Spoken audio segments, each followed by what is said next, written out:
very significant event and historical event.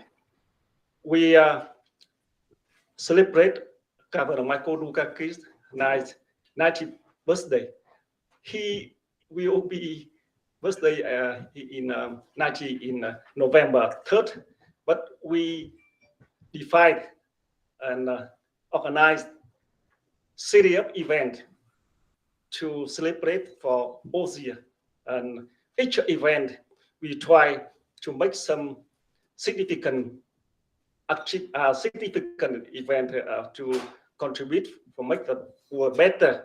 As Governor Michael Dukakis often want to do, he doesn't want to make that glory, but he really want to contribute, dedicated for public service for the world, to make the world better. So that why Boston Global Forum do series of event and with initiative to contribute for public service in the US, in global. And thank you so much for you coming today. And with my personal, would like to say my highly appreciate, grateful for he leading leadership and mentor. And for now we work 12 years, and with Boston Global Forum is 11 years. I see him is my father, but I'm very, very special for my life in Boston. So thank you so much. And now, as agenda, we send already for you. You know agenda, and now we will start with our agenda. Today we have honor Minister of Economic Security of Japan as world leader in AI World Society Award 2023. Then we will do our some initiative, and all of us today will contribute, build, and I think that is a very important initiative for the world better in this moment. Thank you so much. Now, Governor Michael Dukakis, our dear leader, come.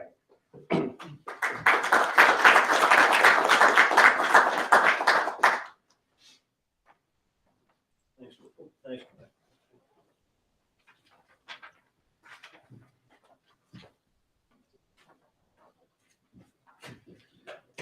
Good to see you all, and look forward to an exciting, interesting, and challenging morning.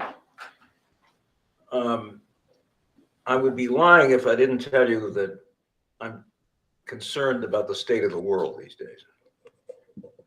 I hope you are too. I'm a guy that thinks that building a more peaceful and a better world is what we're all about. And I'm not happy with the current state of the situation, either in the United States or elsewhere. We're better than this, all of us. And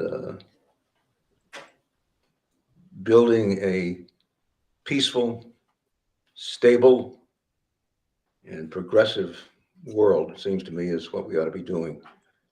And I'm increasingly concerned about rivalries,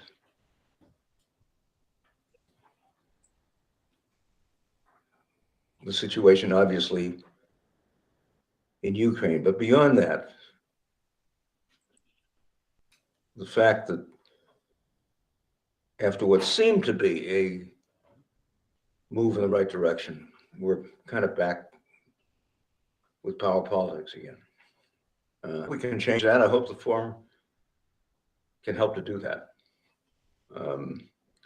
We don't need this kind of thing.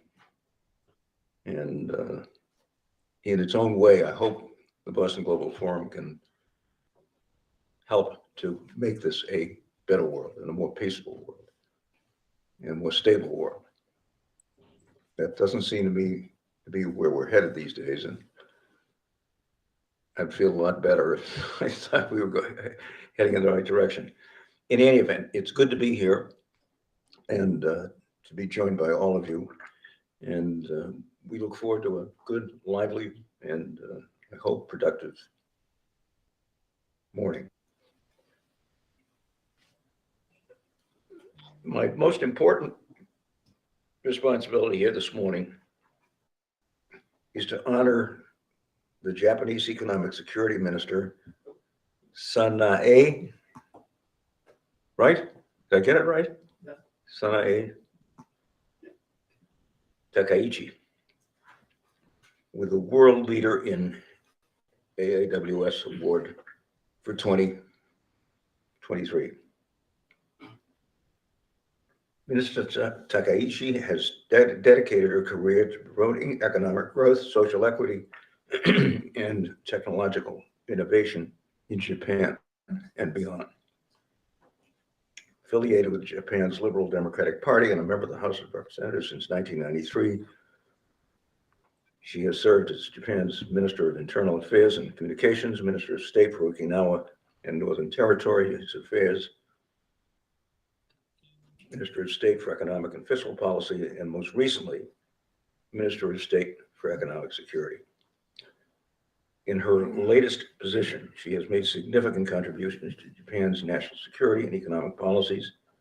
She has been instrumental in strengthening Japan's cybersecurity and protecting its critical infrastructure, including its power grids and financial systems, from cyber attack. And she has been actively involved in developing Japan's economic policies, including fostering innovation, investing in technology, addressing the nation's labor shortage, and managing the country's aging population. Under her leadership, Japan has taken steps to improve its economic security, including the establishment of a new agency dedicated to cybersecurity and the development of a comprehensive strategy for promoting innovation and entrepreneurship. She has also played an important role in strengthening Japan's economic and security relationships with other countries, including the United States. More broadly, her achievements and contributions as the Minister of State for Economic Security have focused on ensuring Japan's long-term economic growth and stability while addressing the challenges posed by digital age security threats. Her leadership in promoting responsible AI is a model for other leaders, a model that will ensure for all of us a more peaceful and prosperous world. So on behalf of all of you in the Boston Global Forum, I want to extend my warmest congratulations to Minister Sanae Takaichi on this richly deserved award. You may now applaud.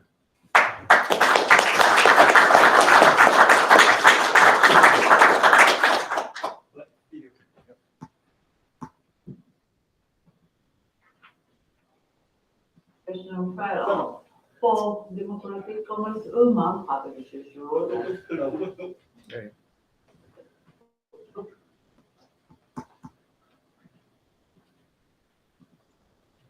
Good morning, Governor Michael Dukakis, CEO of Gwen Antoine. Ladies and gentlemen, my name is Takaichi Sanae. Congratulations on holding a conference in commemoration of Governor Dukakis' 90th birthday. I am extremely honored and grateful for receiving the World Leader in Artificial Intelligence World Society Award 2023 from Governor Dukakis. From 1987 to 1989, I was working as a Congressional Fellow for Democratic Commons Women Publishers Role, who was a pioneer among women in politics and steadily passed away last month. I still vividly remember I was involved in the Dukakis for President campaign in the 1988 presidential election. I was enthusiastically rooting for him while holding up his sign. Please take a look at this picture, gentlemen. This young lady is me. That's I great. am now feeling deeply connected with Governor Dukakis and the Boston Global Forum. As I have received such a prestigious award as Minister in charge of Economic Security today, you are fully aware the concept of economic security is now quite widespread. Japan pioneered in this field and set up the post of Minister exclusively in charge of economic security in October 2021. Last May, we enacted the new Economic Security Promotion Act. This act has four main pillars. First, supply chain resilience. Second, promotion of public-private cooperation on critical and emerging technologies. Third, ensuring security and safety of essential infrastructure. Fourth, non-disclosure of 13% applications. As the second minister in charge of economic security, I am currently focusing on the smooth and effective implementation of this act. In addition, Japan is considering the establishment of a security clearance system in the field of economic security. Major countries have such a system, while Japan does not. Now we are carrying out our studies while consulting with experts from industry and academia to seek the views and needs.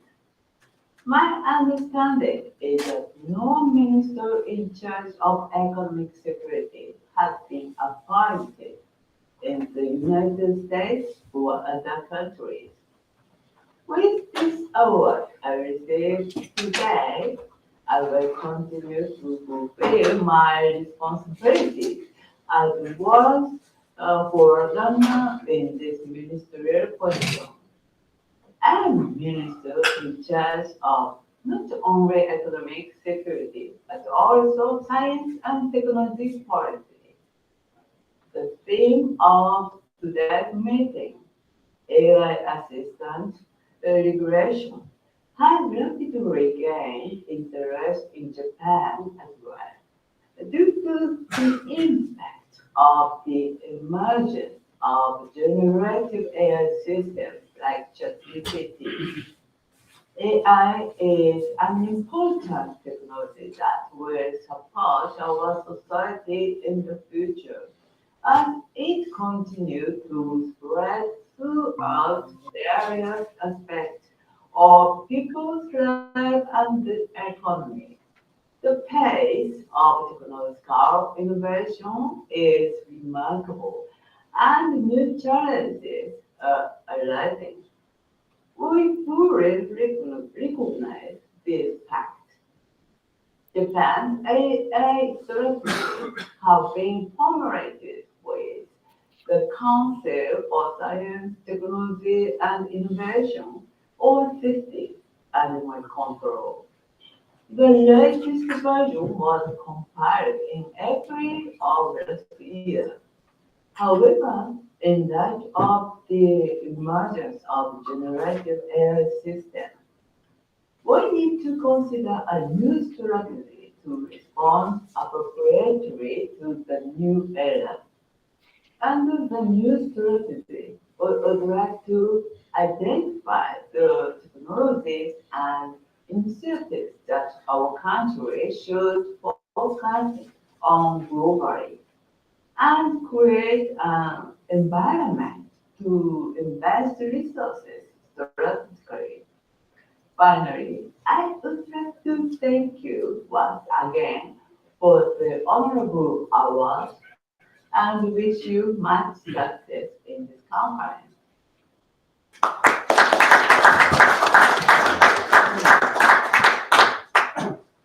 Thank you so much, Madam Minister, and we look forward to working closely with you and with Japan and peace-loving nations all over the world. Very, very important. And very important that we not let these new technologies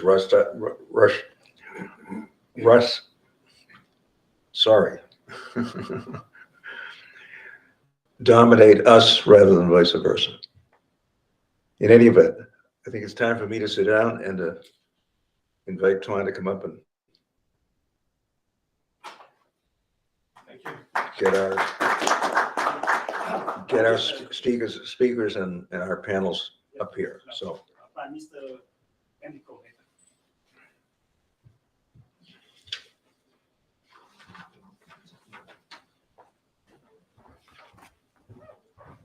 I talked to the Prime Minister and I said, you know, I'm Greek, he's Italian. We're very close. But I speak better Spanish than I speak Italian. Don't ask me why. And I learned ancient Greek, so I know Oh, my ancient Lord. Greek. That I present never, Greek. that I never learned. I'm pretty good at modern Greek, but anyway, welcome. Thank you. Thank you so much. It's such a pleasure being here today, and I share with Minister Takaichi the experience of '88. I was telling Governor Dukakis that it was my first trip to the US. I was a young student. I was here for 1 month for the electoral campaign. At that time, there's a big difference that I had at that time many hairs. Ahead, of course. Today it's a little bit different, but for me it was so fascinating to see how the American democracy worked at that time. I'm so pleased because I think the topic today is for all of us a key topic, and to have in this room, in this discussion, different point of views from the US, from Asia, from Europe is fascinating, and it is the real challenge. Because when we come to technology and the role of technology, the relationship between technology and the people and the money and the state, there are differences between Europe, Asia, and the US. Differences that are bringing Europe to be considered a big regulator. In bad way, in good way, we, the Europeans, we think that it is good. The rest of the world, we think that the Europeans are too much heavy in regulations. In the US, the approach is different, but I think it's changing. In Asia, or in some Asian countries, and of course, Japan, India, at the very core of this discussion, it is a different approach. So we are here discussing on how to coordinate these approaches, knowing that the rapidity, how fast is the evolution on this topic, and we need to boost and to foster our coordination. I start by saying one point that is, for me, very important. We talk about politics and artificial intelligence today, benefits, risks. The year 23 and the year 22 will be in the world history for one thing, the war in Ukraine made by Russia. And this war, of course, will have a lot of technological topics, the drones, satellites, space, data. But I would like to share with you one thought, one information that is for me crucial. And it is the fact that this war will be also remembered, and it will be in the books of history for one simple reason. One man with his own decision on his personal life changed completely the story of this war. And this man is President Zelensky. because President Zelensky, in the first week of the war, didn't decide to leave the country.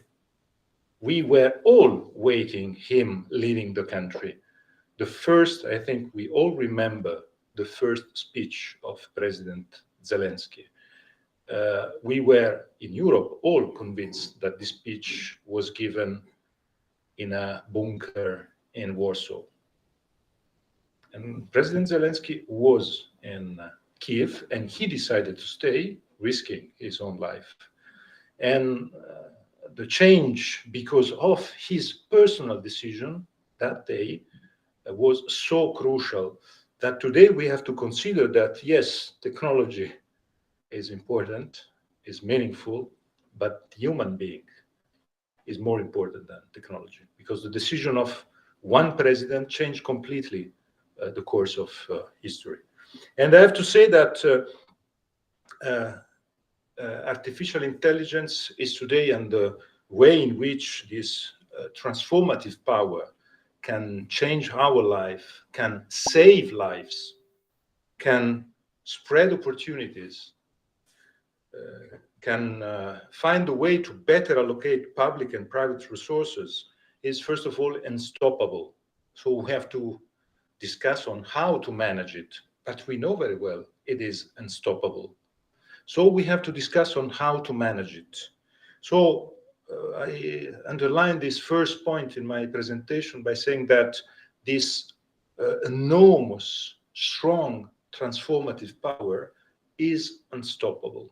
We have to manage the way in which it works, and we have to coordinate among countries, knowing that there are clear benefits. We know very well it improves the quality of our lives, our working experiences. We knew it during the pandemic, and it's so clear. It can augment human abilities. That is another clear issue, and that saves lives. It can foster scientific progress in key areas. In my own city, I come from Tuscany, I come from the city of Pisa. There's the leading center in Italy of robotics for medicine improvement. It can improve decision-making process. So the benefits are there, it is so clear. The risks are also there. Data monopolies, it's a clear risk. And who owns these data? Who owns these monopolies?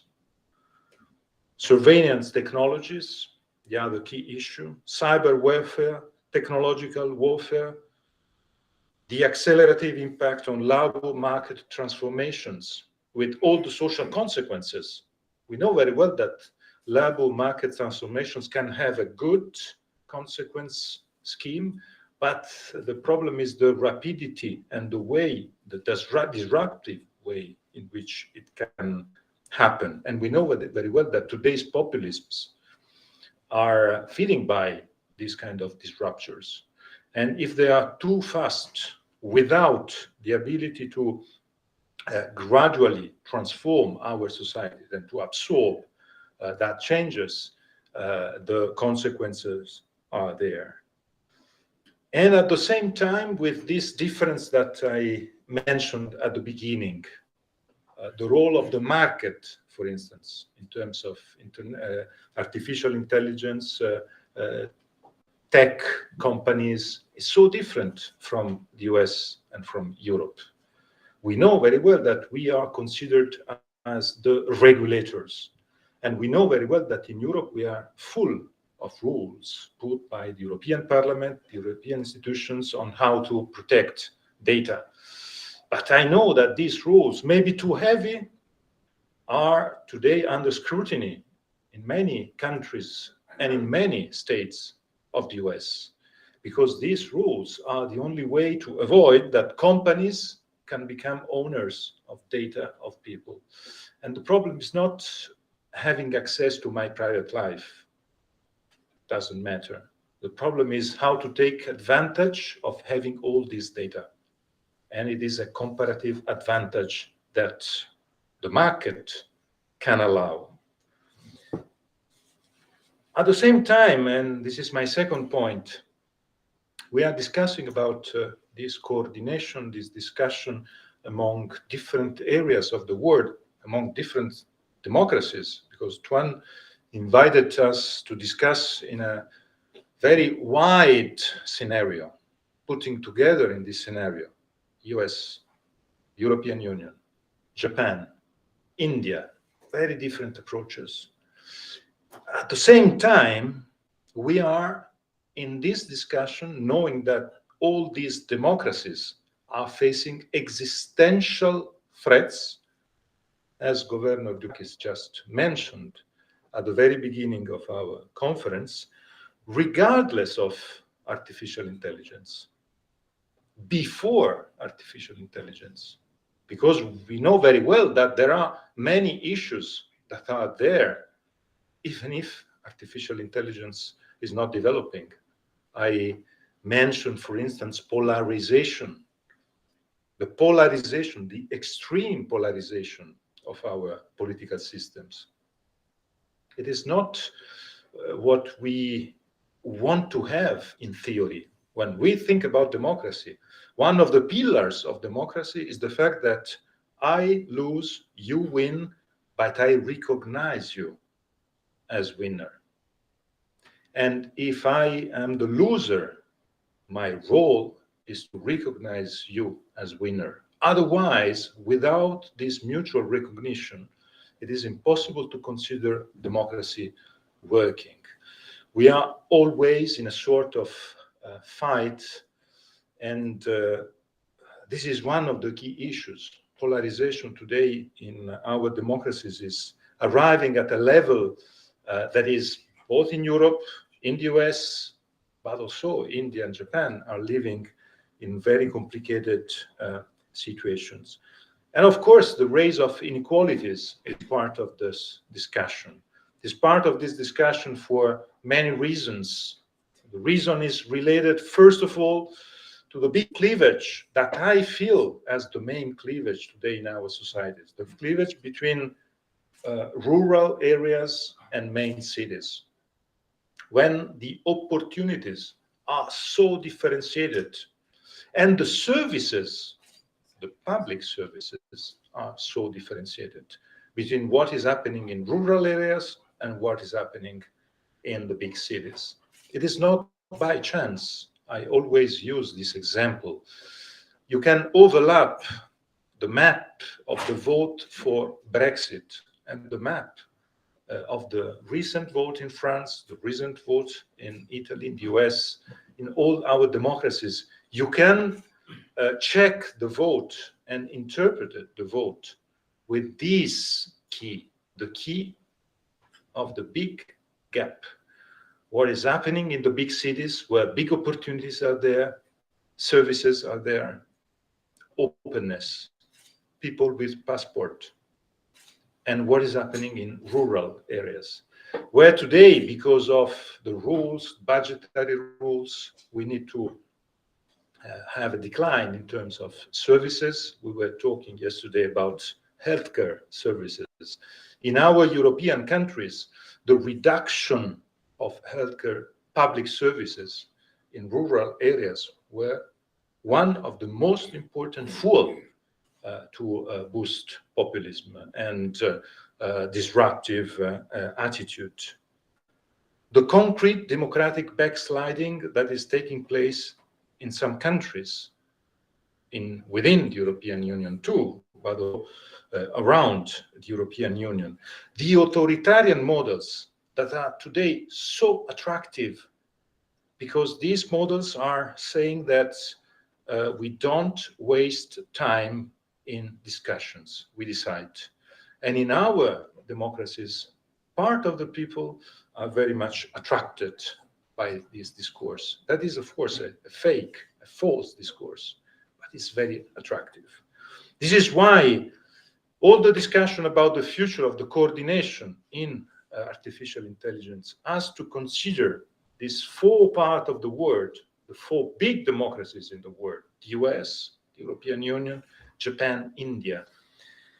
The need to link this discussion to a strengthening of democracy and to the way to react to this backsliding or democratic fatigue that we are experiencing.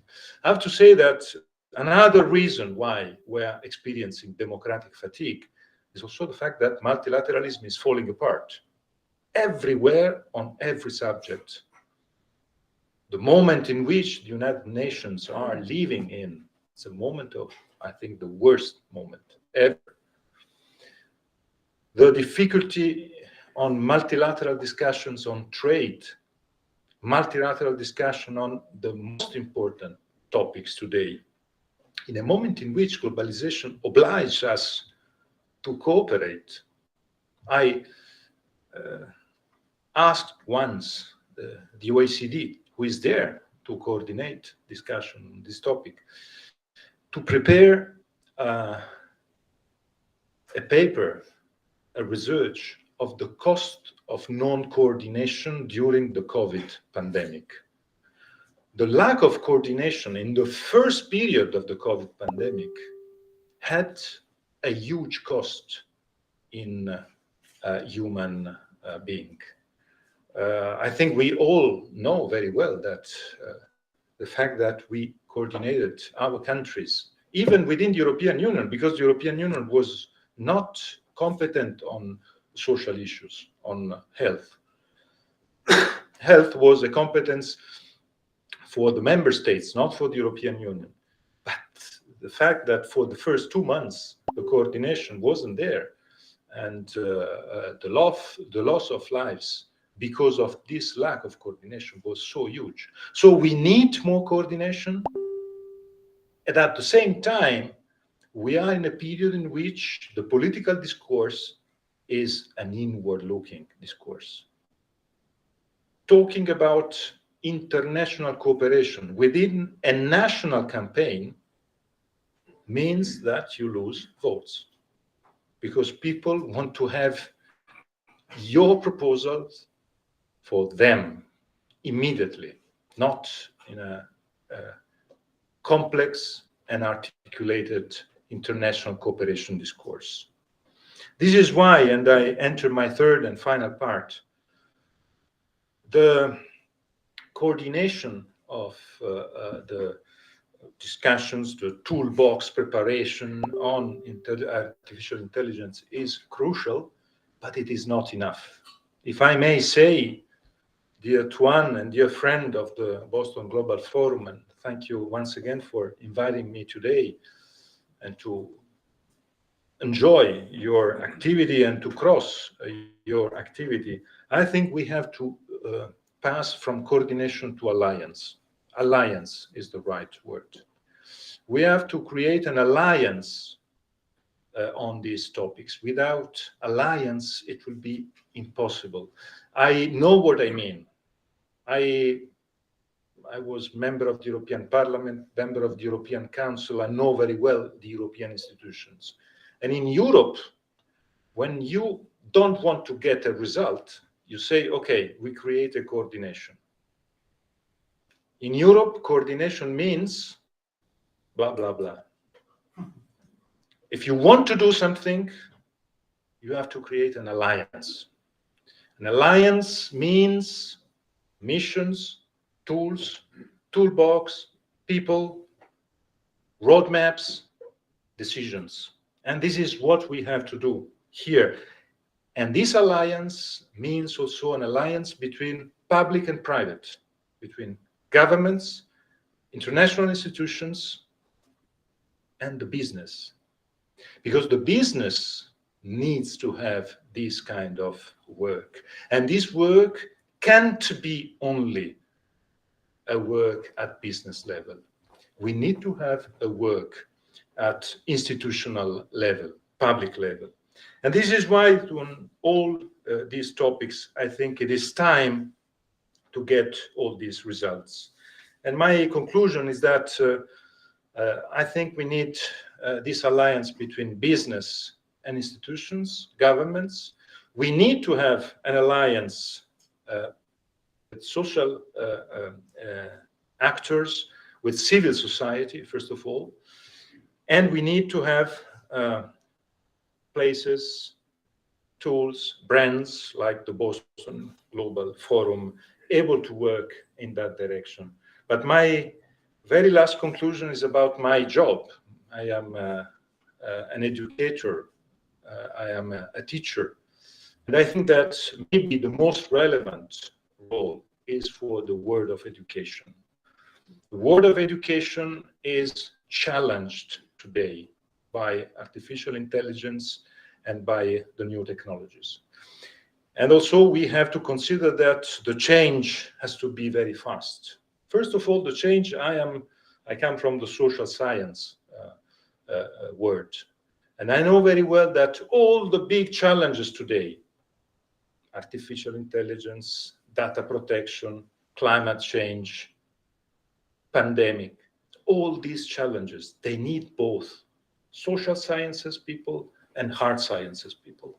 It is impossible to give only to lawyers or only to physicians the possibility to run these topics. And this is why it's time for me, for what I think and for what I learn also to my students and to my activity in Paris, in Sciences Po, that we have to work to relaunch in a different way the bridge between social sciences and hard sciences. It is time for this alliance.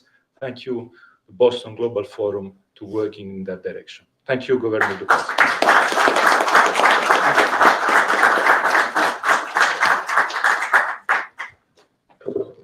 Thank you so much, Prime Minister Enrico Letta. Yes, for a very, very thoughtful speech.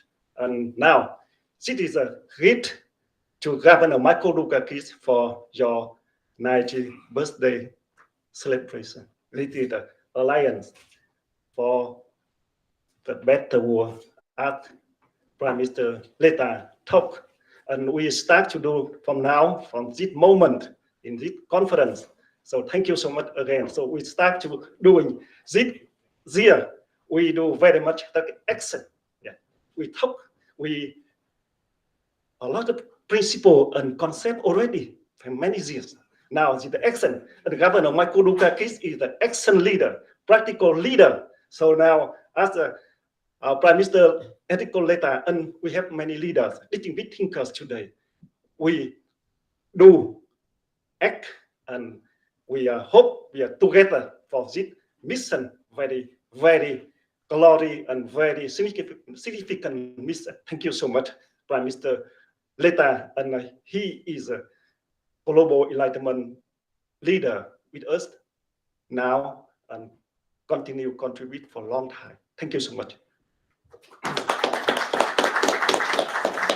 Now, Professor John Welch, the excellent professor from Harvard Business School. He teaches me on Harvard Business School AMP program, and we name him nickname it excellent. He often talk excellent, and now he is a co-founder, and you can see he is a very great bio with formal 3 deans of leading business school in the world, and former senior associate dean of Harvard Business School for a long time. And I have chance to work with him as a member of Global Advisory Board of Harvard Business School for many years. And now, my dear professor, excellent Professor John Quell. Now,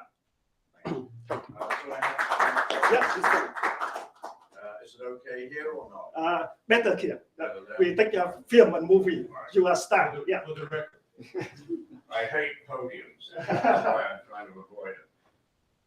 Or you can stand here. Yeah, if you like. If you like, you can stand here. So good morning, Prime Minister, Governor. Great to be here, ladies and gentlemen.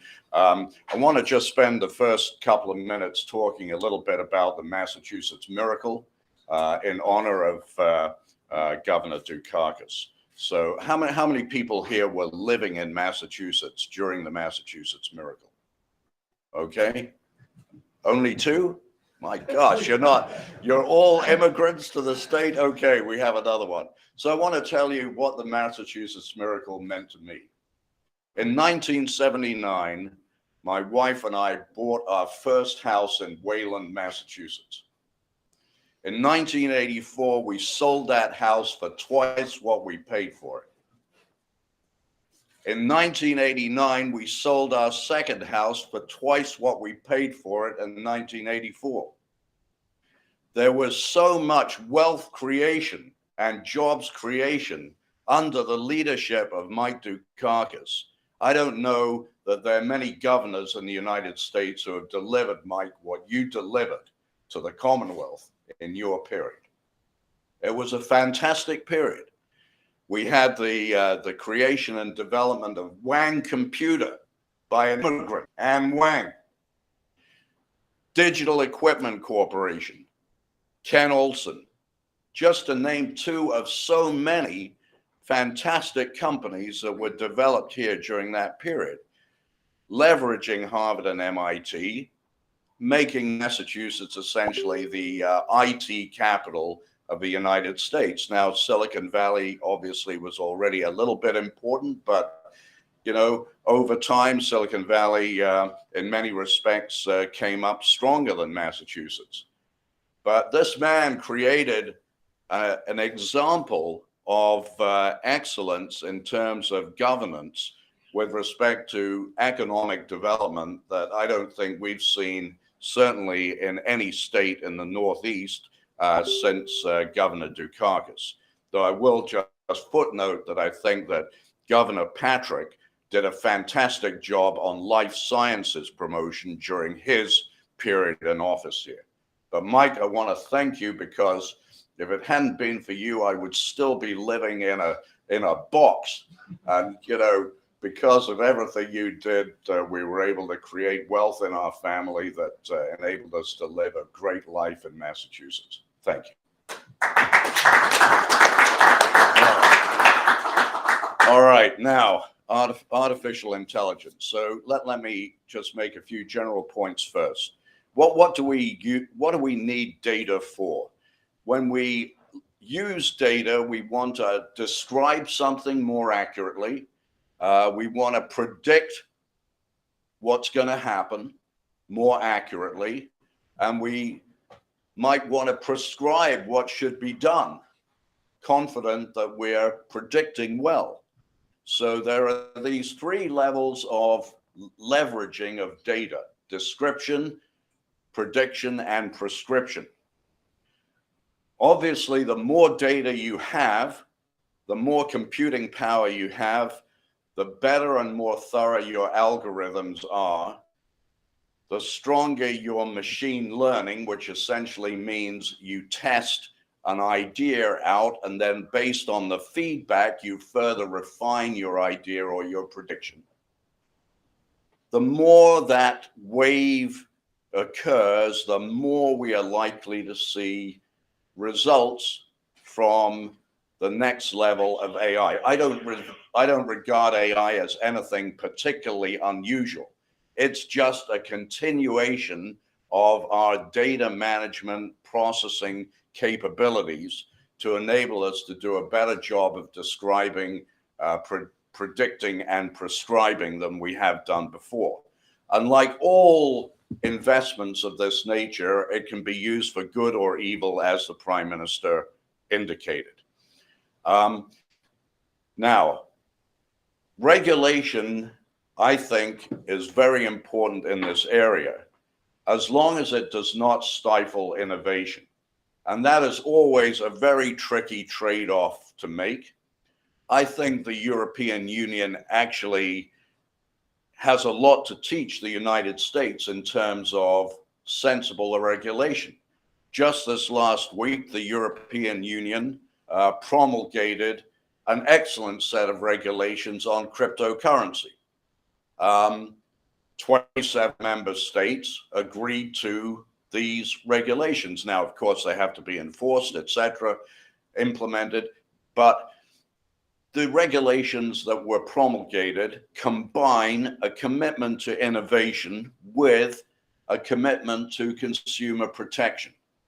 And, you know, we have seen the same thing play out in terms of European regulations around the digital economy and what companies can do with individual data. And I think that there is a spirit of collaboration in the European Union around regulation, intelligent regulation of frontier science that actually is something that our Congress could learn a lot from.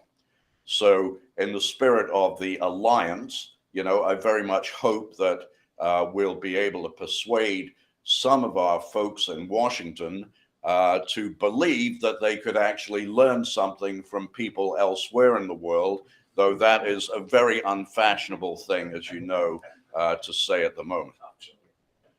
Now, as far as I want to talk about China specifically, and I want to share with you some data that I uncovered that may be of interest to you. So last year, the United States academics published 30% more papers than Chinese academics on artificial intelligence issues, scholastic papers. The US papers are principally published by Microsoft and Google scientists, as well as scientists at Stanford and Carnegie Mellon. Not Harvard, by the way. Harvard is way down the list. In China, the publications come primarily from Tsinghua University, which you know is the #1 in China, and from the Chinese Academy of Sciences. Now, interestingly, last year, although the number of publications was 30% higher in the US, or by US academics than Chinese, the US increase year on year from 21 to 22 was 11%, and the Chinese increase was 24%. In other words, the Chinese are closing the gap in terms of the number of scholastic papers published. Now, I make no comment regarding the quality, comparative quality, utility, applicability of any of these papers, but it's just interesting data that suggests a trend and it suggests a proximity of capability of the Chinese vis-a-vis the US closing the gap. And of course, the Chinese have publicly said, Xi Jinping has publicly said, I want to be #1 in the world by 2030 in artificial intelligence. So he's put a marker down. Now, the final point to make regarding this data is that when you look at what the papers are about, what you find is that the Chinese papers on artificial intelligence are way skewed towards surveillance. And the US papers on artificial intelligence are way skewed towards natural language processing, NLP, which is the underpinning for ChatGPT and other what are called large language models. Okay, so the Chinese are putting their efforts into, let's just say for the sake of argument, evil applications of AI, and we are putting our efforts behind good applications of AI. You know, I mean, let's face it, next year's an election year, so I'm allowed to speak like that, right? You know, the good, the bad, and the ugly. All right. So lovely to hear that tune. Thank you, Hugo Montenegro. Now, what can we do about this? What should we do about it? Well, I want to raise one important point of caution, and that is that approximately half of the papers published in America on artificial intelligence that I classified as American papers are written by Chinese who have come to America. Okay? So when we start bashing China, you know, we're making it more uncomfortable for those Chinese PhDs who have stayed in the United States to continue to work here comfortably, and more importantly, not have to worry about their families back in China. So I just raised this point of caution. You know, again, people don't connect the dots, do they? Right? So we have all of the China bashing going on. Isn't that fun? Except that half of our AI in the US depends on the talent of Chinese immigrants to the US who did their PhDs here, but whose math capability was developed in a Chinese high school. Okay, so we don't want to overdo the China bashing. And there may, in fact, be, secondly, there may be areas such as global public health and environmental issues where some positive collaboration can still be sought between US and Chinese academics, even though we have this undercurrent of very difficult relations at the moment. A third point to bear in mind in this story is the access of China to high-end chips.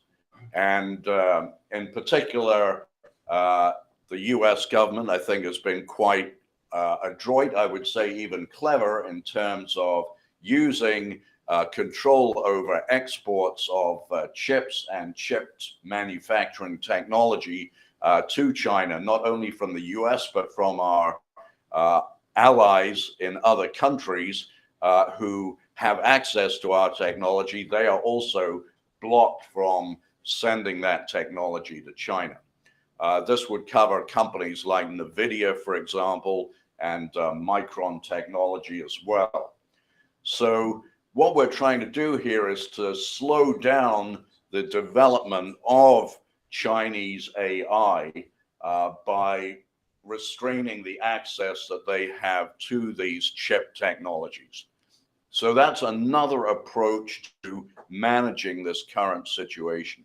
But overall, I would say that the US is still in the lead, but the US lead depends on, I think, intelligent collaboration, as the Prime Minister said, across multiple countries, not just in terms of scientific collaboration, but also in terms of public policy and regulatory collaboration as well.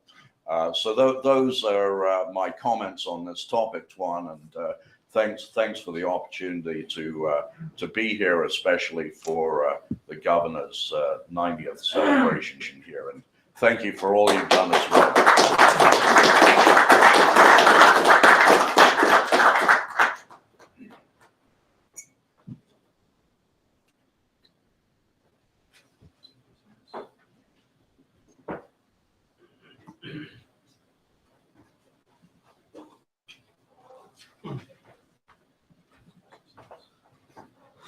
And now is the time to introduce and discuss and to action to do something for global Enlightenment Mountain, a new initiative as we recommend and introduce already.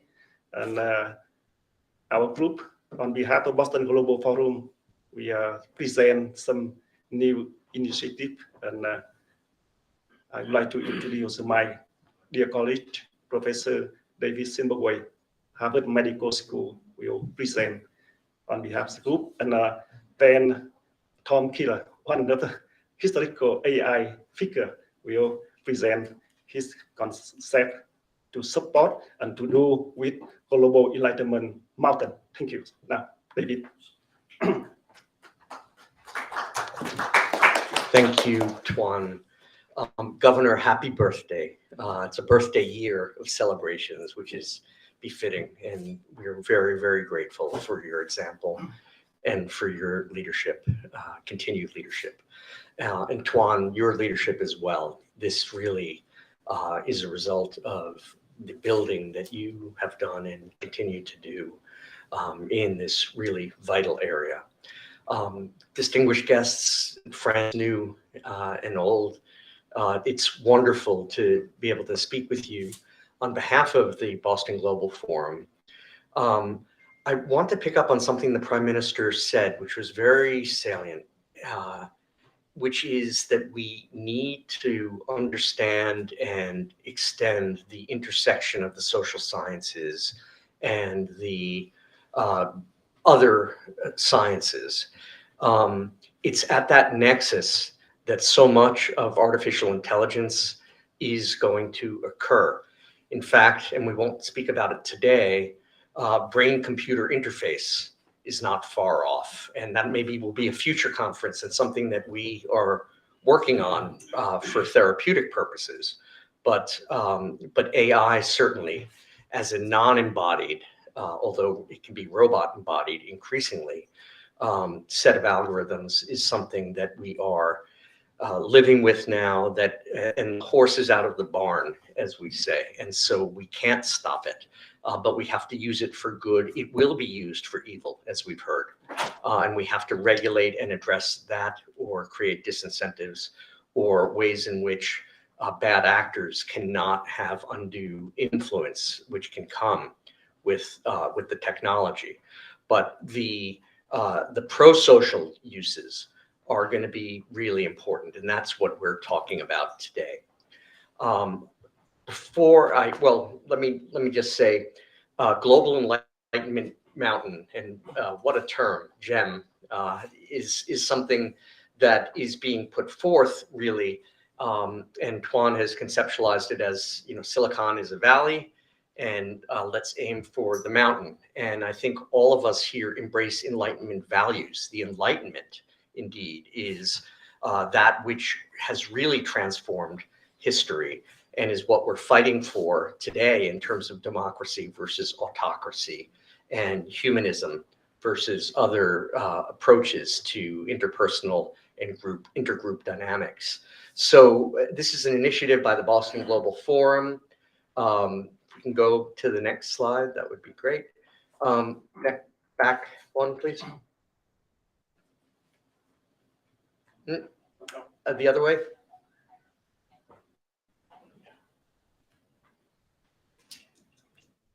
Thanks.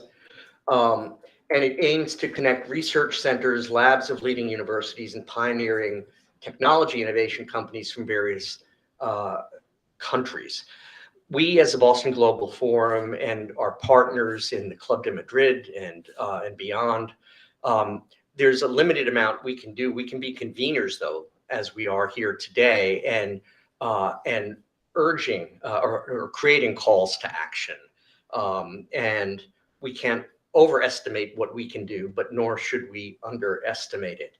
We want to focus on collaboration, innovation, and understanding the needs of market and society, but really having all of those come back to the humanism and the Enlightenment values to serve humanity in a positive, pro-social way. And the ethical development of AI, as we've talked about in other conferences and will in future conferences, and today, is going to be paramount. Next slide. So components of this include labs and centers, marketplace, finance, and policy to try to incentivize and catalyze and facilitate the pro-social uses of these technologies. Next. So if AI already with ChatGPT and beyond is being used as assistance, then can we have some sort of understanding as to how we can help at least shape it in the pro-social direction to enhance quality of life, to address the issues like surveillance that was described, and to make sure that people continue to have agency, and that governments or bad actors that choose to use these technologies to manipulate and control people through a closed loop of surveillance and incentives and disincentives in one big human mouse experiment, basically, to be able to tilt that towards the uses that can actually lift up humanity and decrease disequities. And these initiatives include some great names that the T's. I asked Tuan yesterday, what did the T stand for in all of this? I think it stands for Tuan in my mind. In my mind, that's a compliment, actually, because I this really comes. But do you want to say what the T, as you were thinking of the T's in these words, what you think of them as meaning? I think you talk already about thoughtful helpfully. And there are also many things, transparency and tool and chart and yes, many things. Yeah, Great. this is good. So in thinking about AI, and in thinking about the confluence of biological and social sciences, et cetera, you know, artificial intelligence is artificial intelligence, and we are intelligent organisms. And so it's modeled on us. We heard from Professor Quelch about prediction and being a key thing, and the data being fed into it, and then the prescription or the action. In theoretical neuroscience right now, one of the most important models that we and others are discussing, Carl Friston in England is really the proponent of this, is something called the free energy principle. And that is a principle under which any system, any complex system, whether it is in terms of physics and so forth or biological systems, has, you know, we know from physics that systems will reduce to a lowest energy state, if you will. But the way in which this is instantiated in us, in brains, is to reduce prediction error. Our brains are prediction machines in order for us as organisms to be able to reduce prediction error. We could talk a lot about that, but when Professor Quelch was discussing, it was really notable to me that that he was emphasizing, of course, the prediction algorithms in AI, and I think that's something that we need to understand.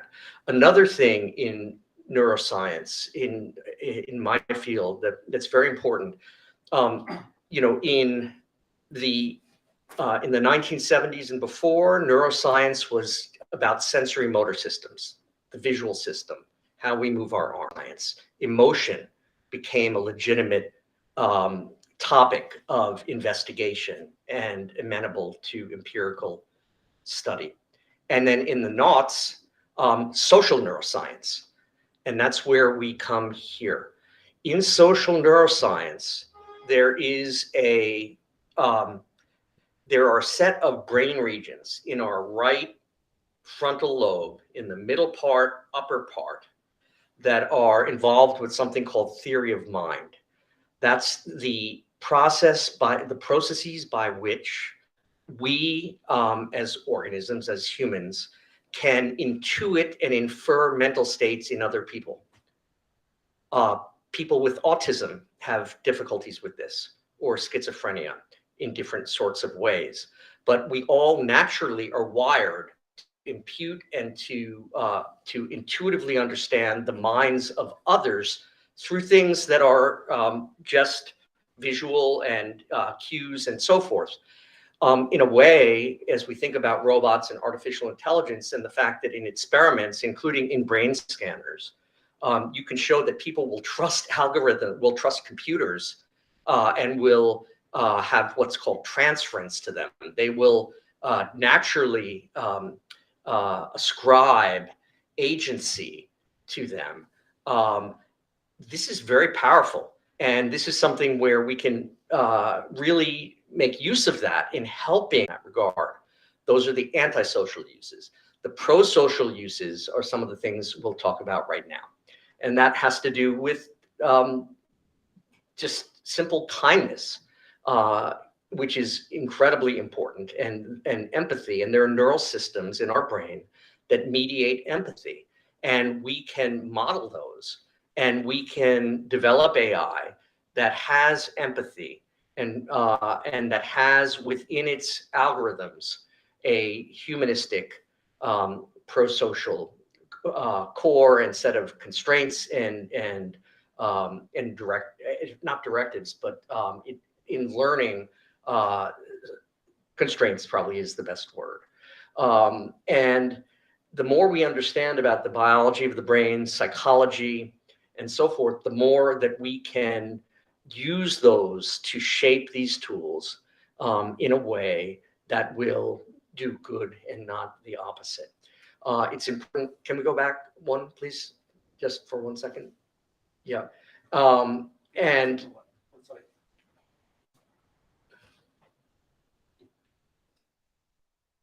yeah, it's really important. We're in an era of disinformation, and we've talked about the role of disinformation and how many people believe it who have, quote, normal brains.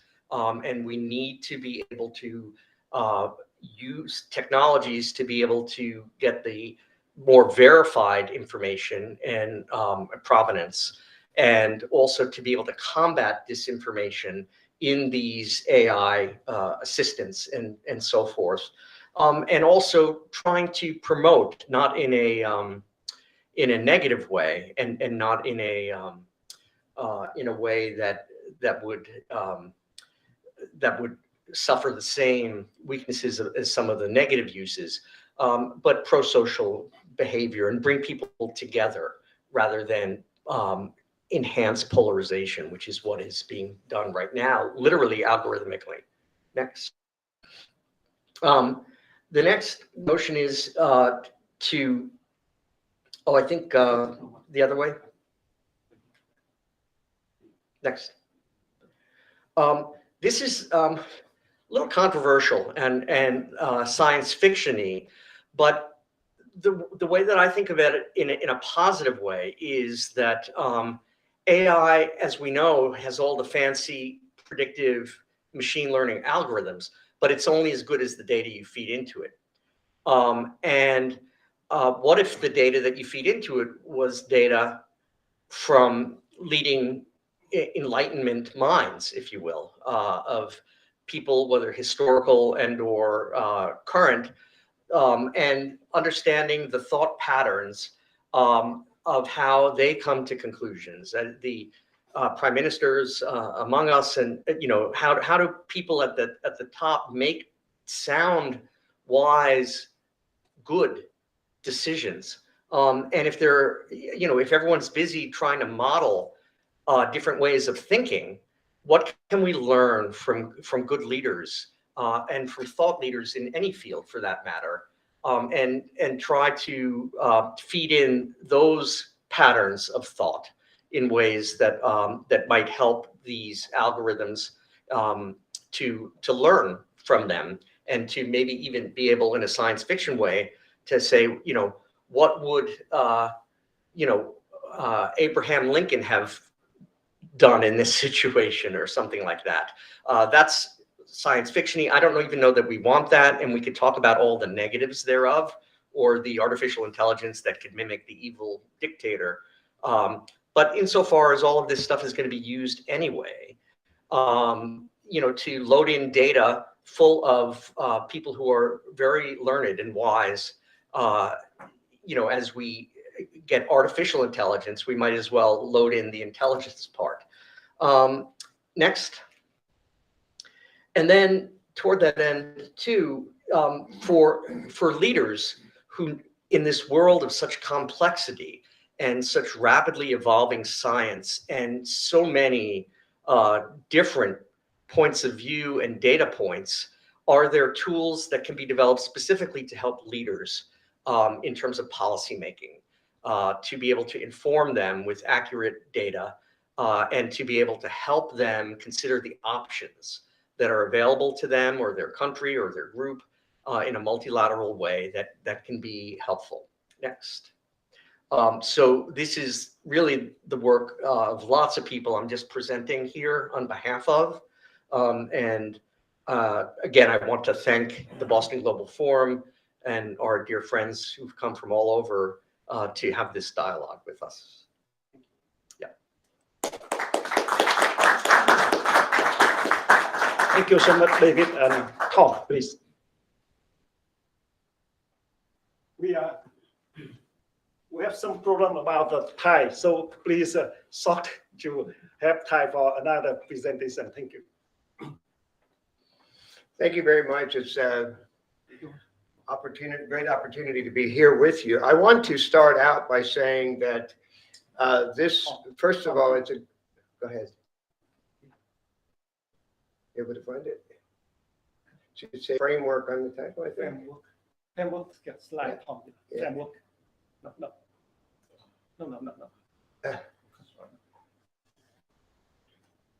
Well, while they're finding, I think that's it. There we go. While they're finding it, I want to first of all say happy birthday to Governor Dukakis, and what a privilege it is to be here, and to Tuan for organizing this.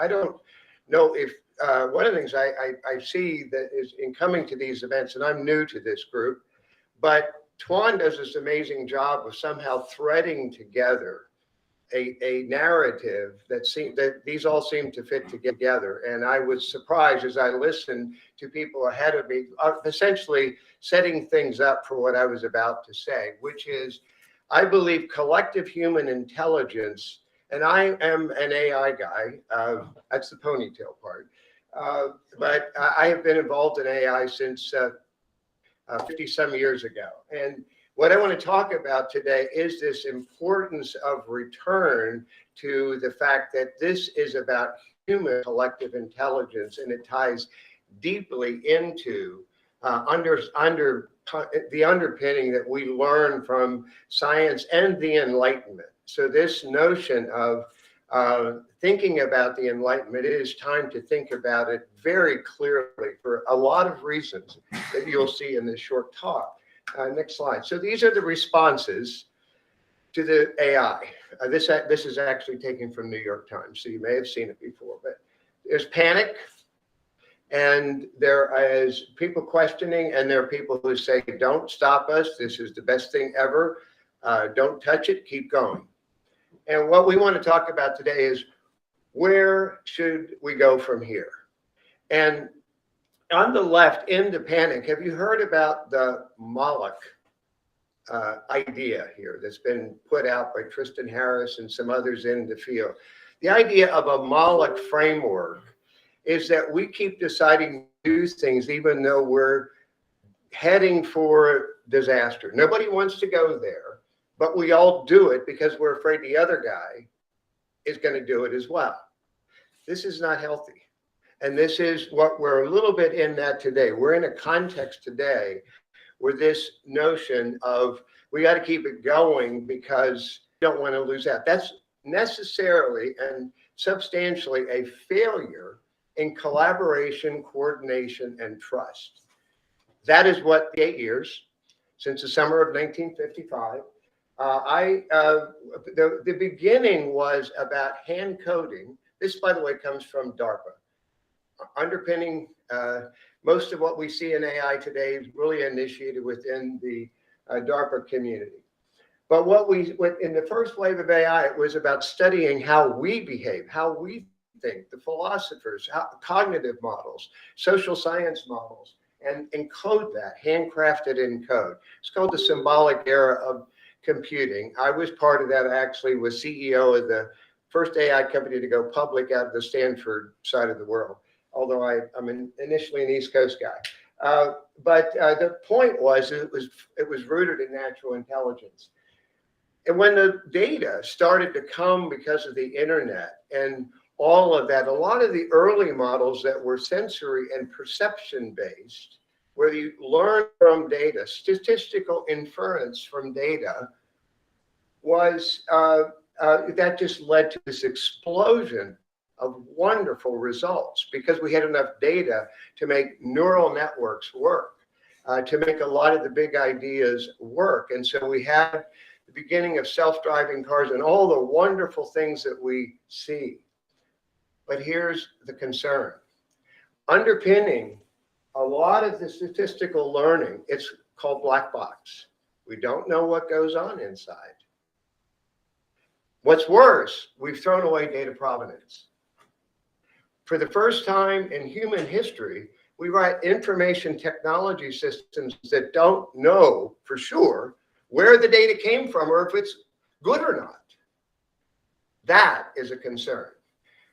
And so it can produce brilliant things, but it can also be brilliantly persuasive about something that is wrong. My son is a student at McGill University studying computer science and linguistics. And I have no idea where he got that idea from, but in any case, what he did is he was taking a phonetics course. He goes to ChatGPT. He finds out that the ChatGPT not only tells him the answer, but references his book, and it was wrong. That is the problem to education.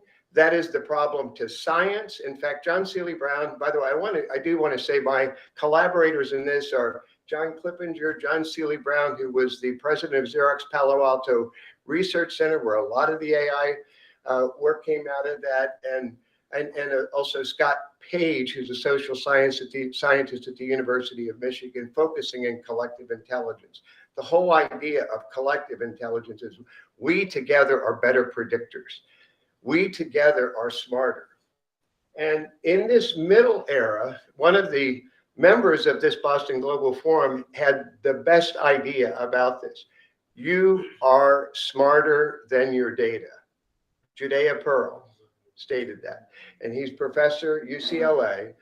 And so the human mind has the ability to imagine counterfactuals, to think beyond. We do not wish to build our future on our data droppings of the past. That is, in essence, what statistical learning is about. So what do we do about that? Because this underpins the three pillars of the Enlightenment. Data provenance, where did it come from? Explainability, how did you derive it? Context, under what circumstances does that work? It violates all of those assumptions. So the third wave of AI, and by the way, it's all about the physics of magnetism. That's where it comes from. All of deep learning, and there are two published papers, because I figured when I say that, a lot of people here might say, wait, what? So in a little framework that I wrote up, I did reference two papers. Caltech professor Hopfield, 1982, published a paper how that physical systems and the human brain creates this notion of a neural network, and so that's where it came from. It's literally the theory of spin glasses. This is where I did a PhD in applied physics and magnetism. Didn't realize at the time, it was 1972. I had no idea it was going to be relevant, but it is. And then secondly, a paper was published by Lynn, Tegmark, and Roldnick at MIT on why cheap and deep learning works so well. So guess what? You can map it all back to the Hamiltonian, and you can map it all back to variational free energy, which is the basis for Friston's model of the free energy principle. So what does this tell us? Let's do two things going forward. Next slide. Let's focus on, and it turns out something else wonderful came out of this, because it's possible. It turns out that the PageRank algorithm, did anyone know where that was taken from?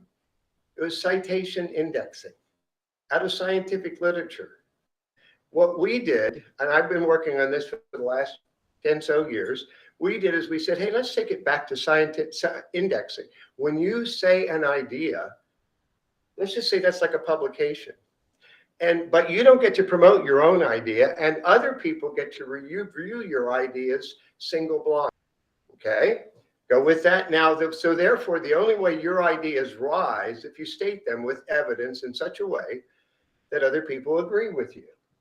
That has been implemented and tested. It actually works. It actually was more than 80% accurate at predicting startup funding, the ones that would succeed. So it really works, and it actually is scalable to any size group. And so what we can do, literally the mathematics of PageRank turns out to work for how we can collaborate together. It's in essence a mini form, an internet AI-enabled form of the scientific discovery process. We have an ability to do that to a causal model of the decision-making process. So we can solve problems, record it in a probabilistic model, and then simulate, see how textual adaptation, because fundamentally, both waves of AI required a lot of handcrafting. And you say, oh, that went away with the data. No, it didn't. You know how much work goes into building training data for building these things? Massive. I mean, that's really what ChatGPT is all about, is a massive training set. And living systems don't require that. we are able to, if you look at the free energy principle and an application of this model, we can contextually adapt and learn. So this becomes, I think, the framework around which, and this is what we refer to as biotic AI. Next slide. So what we're suggesting here is there's a possibility this may be a very smart statistical parrot out here, the large language models, but we can bring it in to a collective reasoning process where we decide and kind of do a Turing filter here, decide, do we think this is true or not? And once we do, we can create a knowledge model that decides out of what is being generated by the genius statistical parrot. That's a little bit of a joke, but I mean, the point is that it is just basically replaying what was done in the past, and we can create curated knowledge models. So that's next slide, and then I'm finished. So that's the idea here, is maybe what we do together as an alliance, and I love that idea. What we do together is we figure out a way to, instead of saying stop the research, let's just wrap around it a new form of the Enlightenment. Let's call it the Global Enlightenment Mountain, but a new form of reintroducing into AI a form of the Enlightenment that we can then move forward with. Thank you very much for the opportunity to share this. Thank you so much, Tom. And because Diamond Cox need to leave soon, so I would like to change a little bit. And now we would like to mass challenge. Say a few minutes. Yeah. Then thank you, Governor Dukakis, and happy birthday to you. Also, thank you for your remarks, Prime Minister. It truly has been a wonderful conversation we're having here. I'm Damon Cox, and I represent Mass Challenge. Mass Challenge being one of the world's largest global accelerators. We work with startups, help solve for some of the world's most massive problems. I'm the global head of Next Practice, that's identifying emerging tech sectors and inclusive growth, ensuring as those tech sectors are being developed, they're being done so through a lens of inclusivity. I couldn't agree more with all of the comments that were made about AI, and specifically your comments, Prime Minister, in regard to ensuring that the social sciences are working in conjunction with the hard sciences. When it comes to AI, a lion's share of our companies that are coming through our program are working with the cross-cutting technology of AI. I will tell a story. I remember before joining the organization over a year ago, I served as the Assistant Secretary for Technology, Innovation, and Entrepreneurship for the Baker administration, working with my former colleague, Nam Phan over here. But in that role, I was able to work with Mass Challenge on their advisory board. And I remember going to a technology look-see in which we looked at fintech companies. And all those fintech companies in the room, about 30 of them, all said, AI-powered technology for XYZ. So all of the technologies of AI for the most part. And so AI is this technology that we're all are going to have to deal with the growth and development of. I would say that AI, we're in a very interesting situation in that AI is one of those technologies that everyone is somewhat familiar with. Even though they may not know it. When you talk about blockchain and Web3, those are more esoteric. I think when you talk about even the biotech work that's happening here in the region, it's a bit esoteric and a lot of folks can't wrap their heads around it. But when you do talk about AI, people understand Siri, right? Which is an accessible AI technology. People understand search, which is accessible AI technology. And so there's an opportunity, right, to make sure that as this technology is being developed, that we're bringing along the layman, the folks that are going to utilize it in everyday life.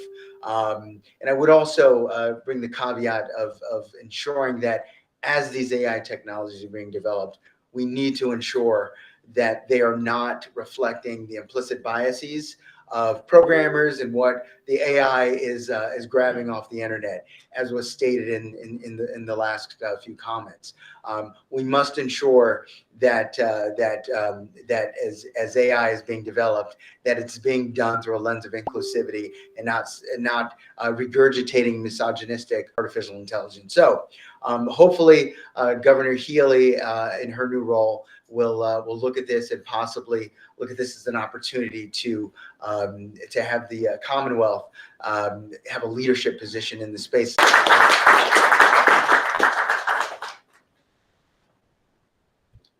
Thank you, Damas. We will have great collaboration between Global Enlightenment Mountain and Mars Challenge, and based here in our hometown, our Massachusetts.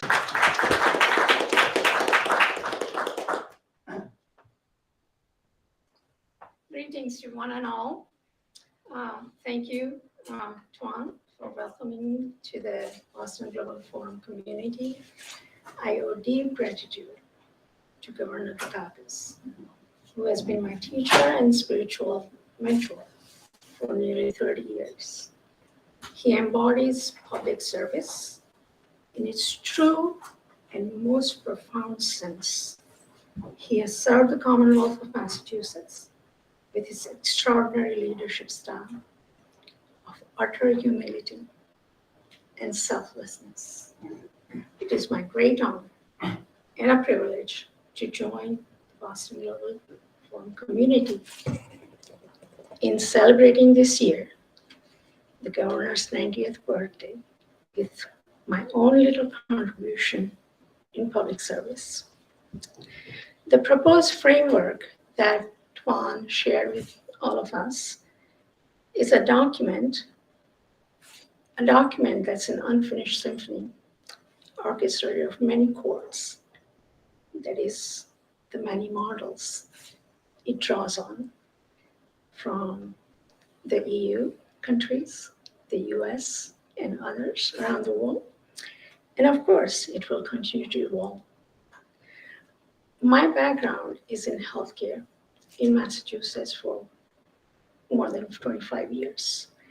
And as the governor would know, and many of us who live in the US would agree, we have had many frameworks and regulations and iterations in improving healthcare, safety, access to healthcare.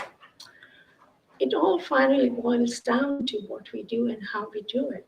I'd like to say today, over the next few minutes, is to sum up in spirit with these remarks, the framework, the Boston Global Forum framework for regulating or managing AI. As has been noted, AI is not new, and it's a continuum. I will start my remarks with Walt Whitman's famous quote, "I contain multitudes."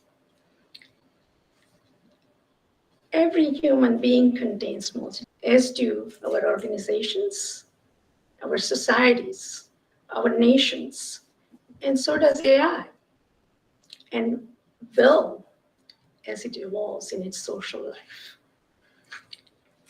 Multitudes are characterized by inherent complexity. Individuals are complex, organizations are complex, societies and nations are complex. There is no duality there, no binary. It's not just good or just bad. Regulation is complex because in AI, when I say regulation, I'm referring to AI regulation. It's complex because the technology is ubiquitous. It is fluid and it is permeable. And when I think of these three characteristics of AI, each time the terms conjure up scenes from some of my science fiction favorites, Jurassic Park, The Matrix, The Last of Us, a series that has been very popular these days, but I'm digressing. So as I was saying, digital technology and AI. They are ubiquitous, fluid, permeable, and therefore, unlike most nation states, AI does not know or respect boundaries. Its generative velocity is very high.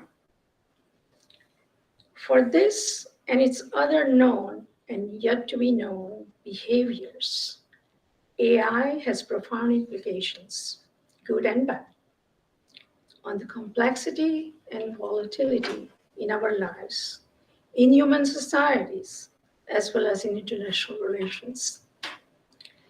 AI is rewriting the rules of the game as we are gathered here at this moment. In our work moving forward, we will encounter practical boundaries, both what we can and cannot regulate or manage, plus what and how much each of us as individuals and parts of organizations can and cannot implement. It will contain multitudes. Its path strewn with pebbles under our feet. The progress will be nonlinear, but we must persist with values first and foremost. There is no technical solution to the complex problems ahead of us. And I'm borrowing here from an article that was published in Science written by Garrett Hart in 1960. He was talking about a different problem. It was population growth and how we manage our resources given overpopulation. But I somehow have fallen in love with this quote, so I'll say, yes, and it is true. There is no technical solution to the complex problems ahead of us. It requires a fundamental extension of morality. We will persevere together in a crucible of our common quest, not driven by greed for power. And here I'm referring to the royal we, all of us, and the world powers and so on. We won't be driven, our quest won't be driven by greed for power or generation for wealth for itself, but in the quest of enhancing the common good, peace, security, and prosperity in the AI era, in this new age of global enlightenment. By definition, our task is complex.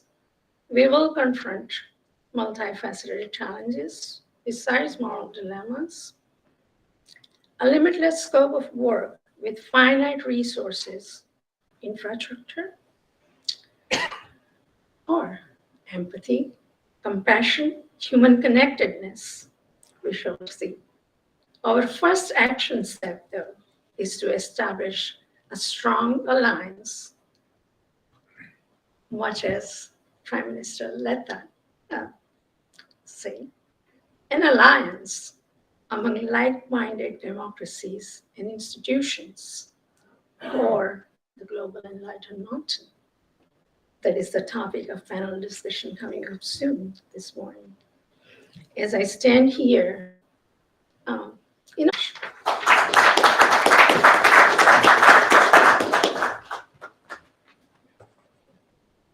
Thank you, Samuel. We have city conference from 20 organizations, and on May 2nd, we will have official meeting with leader of United Nations and headquarters in New York, and we will present this framework.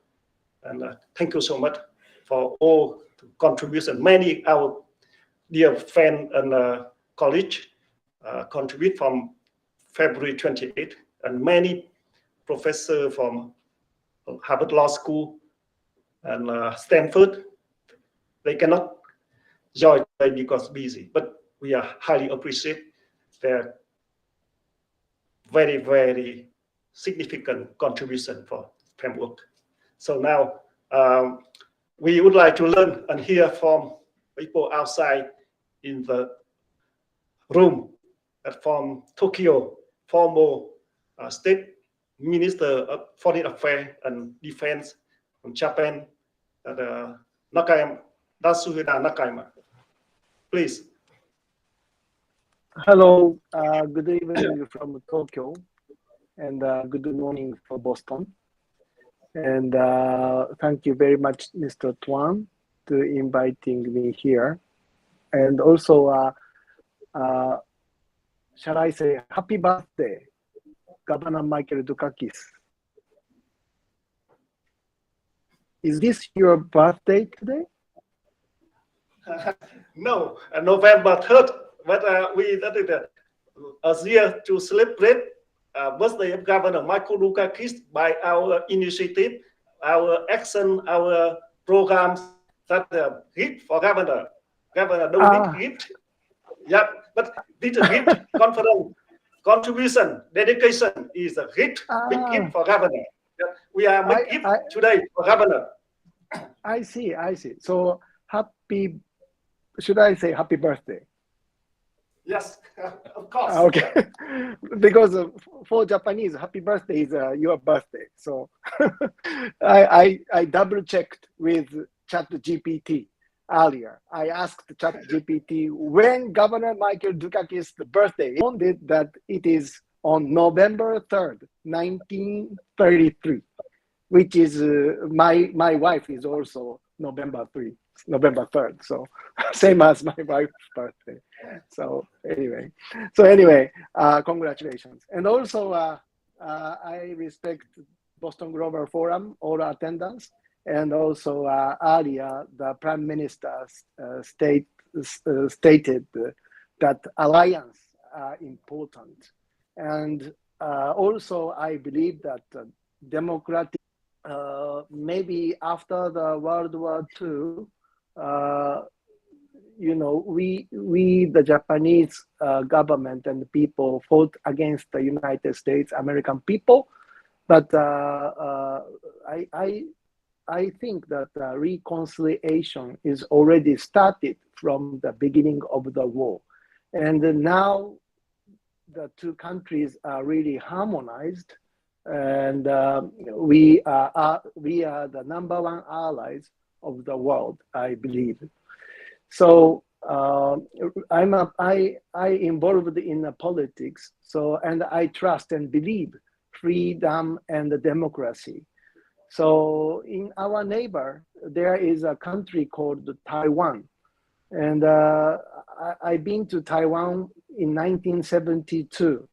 So I really think that Taiwan is a democratic country and could be considered an ally of Japan and the United States. And it has established borders, a major population, and a clear capital city. However, it may be legally difficult to categorize it as a region. What will be outcomes for future generations if a democratic country cuts off ties with another democratic country and forms diplomatic relations with a communist one-party dictatorship? This political contradiction could have serious consequences. Regarding the Russian invasion on Ukraine, there is a NATO built in Europe, but in our region, Japan, there is no NATO alliance around my nation. There is only one treaty between the United States, which is allies. Why do humans count the world wars with numbers when teaching them in history? By having a second world war, it implies that a third is also possible. There are two justifications for war: one's own justice and the justice of the other side.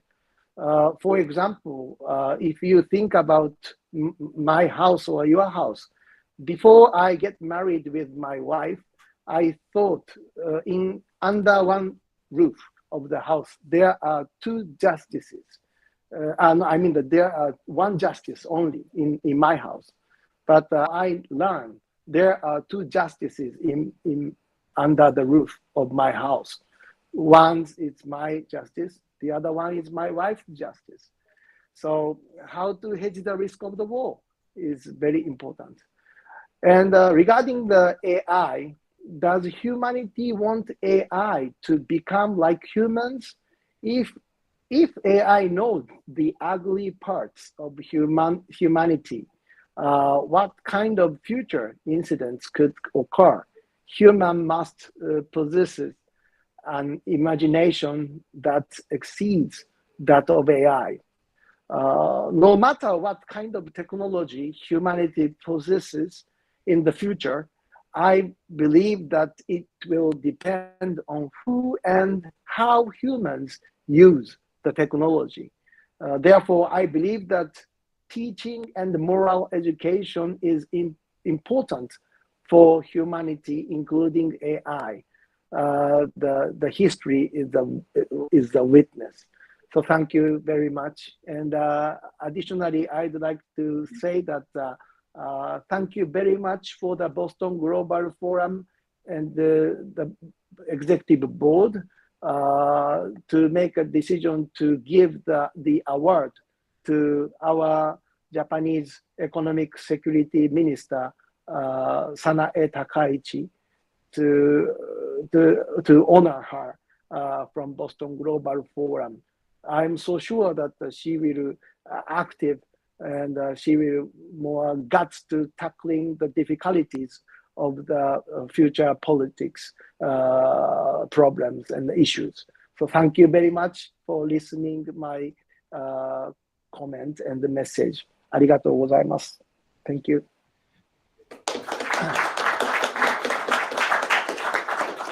Arigato, my dear friend. Yeah. So we have voice from leaders from the US, Europe, and Japan. Now we would like to learn and hear from India. So please, Sanjay Jain. And after that, I would like to hear from the lady. Yeah. Please, Sanjay. Great. Thank you for an opportunity to participate here. Today, I am here representing iSpirit, which is a volunteer organization which has worked to make a lot of progress in digital India around the concept of the India stack. We have been working quite hard to make sure we can take everybody along the digital journey. And now we have come to this important moment where we see that AI has suddenly gone from being something you thought of was very far in the future to something that is present today.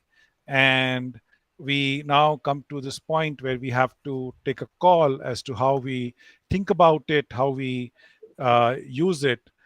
First and foremost, as a technologist, we have had the view that most technology should be used to improve the human condition, to bring more people into the formal parts of society, to help improve education, skilling, and get more people to advance their own lives. So it has to be an enabler. And we do see a lot of that possibility with the world of AI, and not just ChatGPT. I'm referring to all kinds of artificial intelligence, which goes well beyond what just ChatGPT represents. So that's something which we would like to see happen, and that will come through innovation on top of the existing platforms and innovation with an intent to enable others. On the other hand, we also see, like a lot of technology, whether it has potential harms, and they do exist, certainly. Disinformation, inability to distinguish fact from fiction, ability to generate, essentially what you would refer to as the a fog of information. And all of these present significant risks, and some have called for better regulation or even essentially to stop artificial intelligence. Personally, and I don't think we have a single voice in the community at this time, personally, I think that this is not the right way. We have to certainly bring in regulation. And I heard from some of the world leaders earlier today that they are calling for more regulation on this topic. And so we have to be able to bring in technology and hold it to some account. But at the same time, we have to keep an eye out for innovation and to empower the common man. And AI represents, I think, a wonderful opportunity for us to be able to do that. So I would, with that submission, I would say that it's a great opportunity here for leaders from around the world to get together, to think about these topics, and to collaborate and create this platform which would allow us to tackle this head on and come to a single voice in terms of how we take this technology and steer it for the good of all. With that, thank you. Thank you so much. And now think about academia, distinguished thinkers already, and now is civil society. And Yes. Boston Global Forum support for C20.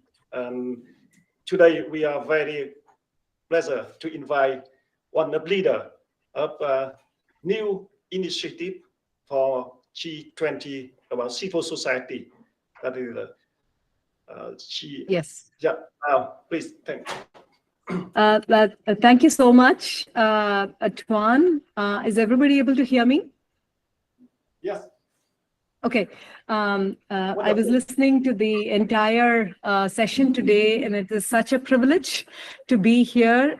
Extremely grateful to Tuan, and a very happy birthday to Governor Dukakis. Yes, go ahead. Yeah. Okay, great. So I'm Dr. Krishna Sri. I'm one of the working group coordinators for the Civil 20 working group on technology, security, and transparency. I'll just give you a short introduction. India holds the presidency of G20 this year. And as we all know, the G20 member group of countries is a group of 19 countries, and the European Union that represents about 85% of the global GDP, 75% of the global trade, about 2/3 of the world's population. And we're extremely delighted to be participating in India's presidency this year. And Civil 20 is an engagement group that really provides the platform for civil society organizations to voice their opinion on many issues that affect them. And this is a platform where they can actually make recommendations to the G20 governments. And this year's, you could say, symbol is actually "You Are the Light," which really symbolizes the flame of hope, self-motivation, and selfless service. To just remind civil society organization professionals that irrespective of the impact they feel they are making, they are continuing to be the light in their own communities. And the inspiration of this Civil 20 is our Chancellor and humanitarian leader, Srimata Amritanmayi Devi, who has done significant amount of work in the community across India and the world. The host institution is the university I am part of, and today we are able to take on many civil society related issues that really plague India that are relevant as well across the world. As we know, India is today the most populous country in the world.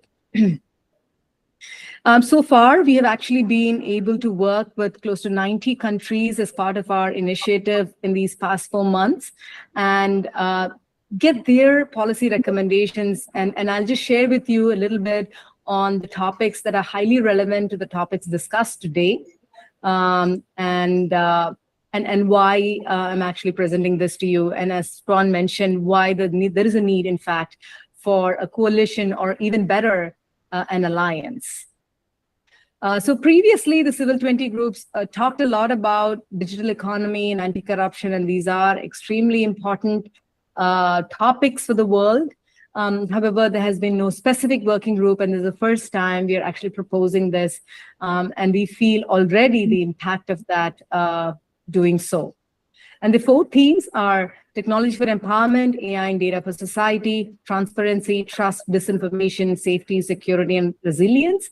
And what I'd like to request this group, this elite group of scientists, very accomplished individuals, is to also share their recommendations for what they feel should go into this policy document, because we are not just representing the G20 countries, but what we are proposing should be relevant to all the 195 countries in the world. So I do not need to really introduce about AI to this audience, but the impact of AI has been very succinctly presented by various speakers already, and we are seeing the impact growing. In fact, this year is known for the year of ChatGPT. And the fact is that there are many biases, and again, there are many examples of this that we see today, where the minority or the vulnerable groups are not really seen in the light of what would be important to them from the decisions that these large language models would take. And we really feel that the extent and more extensive research should really go on the negative impact as well. And this forum that one has created, especially with regard to the GEM related policies, etc., are highly, highly relevant. Of course, we need an AI policy that really could be incorporated into the governmental setups that can be also replicated worldwide. And that's where I think what we are focusing on is relevant, especially with regard to developing AI technology that is ethical, fair, and safe. And also integration of, in fact, also Professor Silverwhite had mentioned about coordination, collaboration, and trust. And I wanted to add one more word to it, which is compassion. Perhaps an integration of all of that could really complete the picture of what we are really talking about, of how to really make it. And another aspect of what we're really looking at is really on the internet governance aspects, and where it really is an important infrastructure backbone to the world, yet close to 3 billion people do not have access to it. For multilingual internet, we're proposing for alliance to look at also security, internet governance as a combination for civil society participation. Of course, I'm just jumping through these slides just so that you have the time to discuss also other aspects in this meeting. So we really are happy to welcome everybody into this launch of the Civil Society Organization Alliance for Security and Internet Governance, called as CASIC. And we are extremely happy that the Boston Global Forum is a charter member of this. And we're really hoping to launch this in the next month here in India. So we welcome all of your participation to really empower the civil society organizations in an inclusive, open, non-discriminatory fashion to be able to run many aspects and have their voices heard. With that, I really, really thank you all, and happy to answer any questions, or back to you, Tuan. Thank you so much. And also, Boston Global Forum joy to ask a charter member for this very significant initiative that is agreed to celebrate 90th birthday of Governor Michael Dukakis. We are very honored to do that. We are contribute more, and India very, very important in 4 pillars as we talk about the alliance. Thank you so much from my dear friend from India, and see you, on May. Yeah, we are enjoy. Yes. I will enjoy and talk May. Now, Prime Minister Zlatko Lagumziza, yeah, one of the distinguished contributor for the book Remaking the World Towards an Ethical Global Enlightenment and Global Enlightenment Leader. He is a very, very dear friend of Boston Global Forum and deep involved and great contribution for us for many years already. Now we are very honored to have Prime Minister Zlatko Lagumziza in person, the first time in person with Boston Global Forum event. He often in online, but now welcome, my dear friend.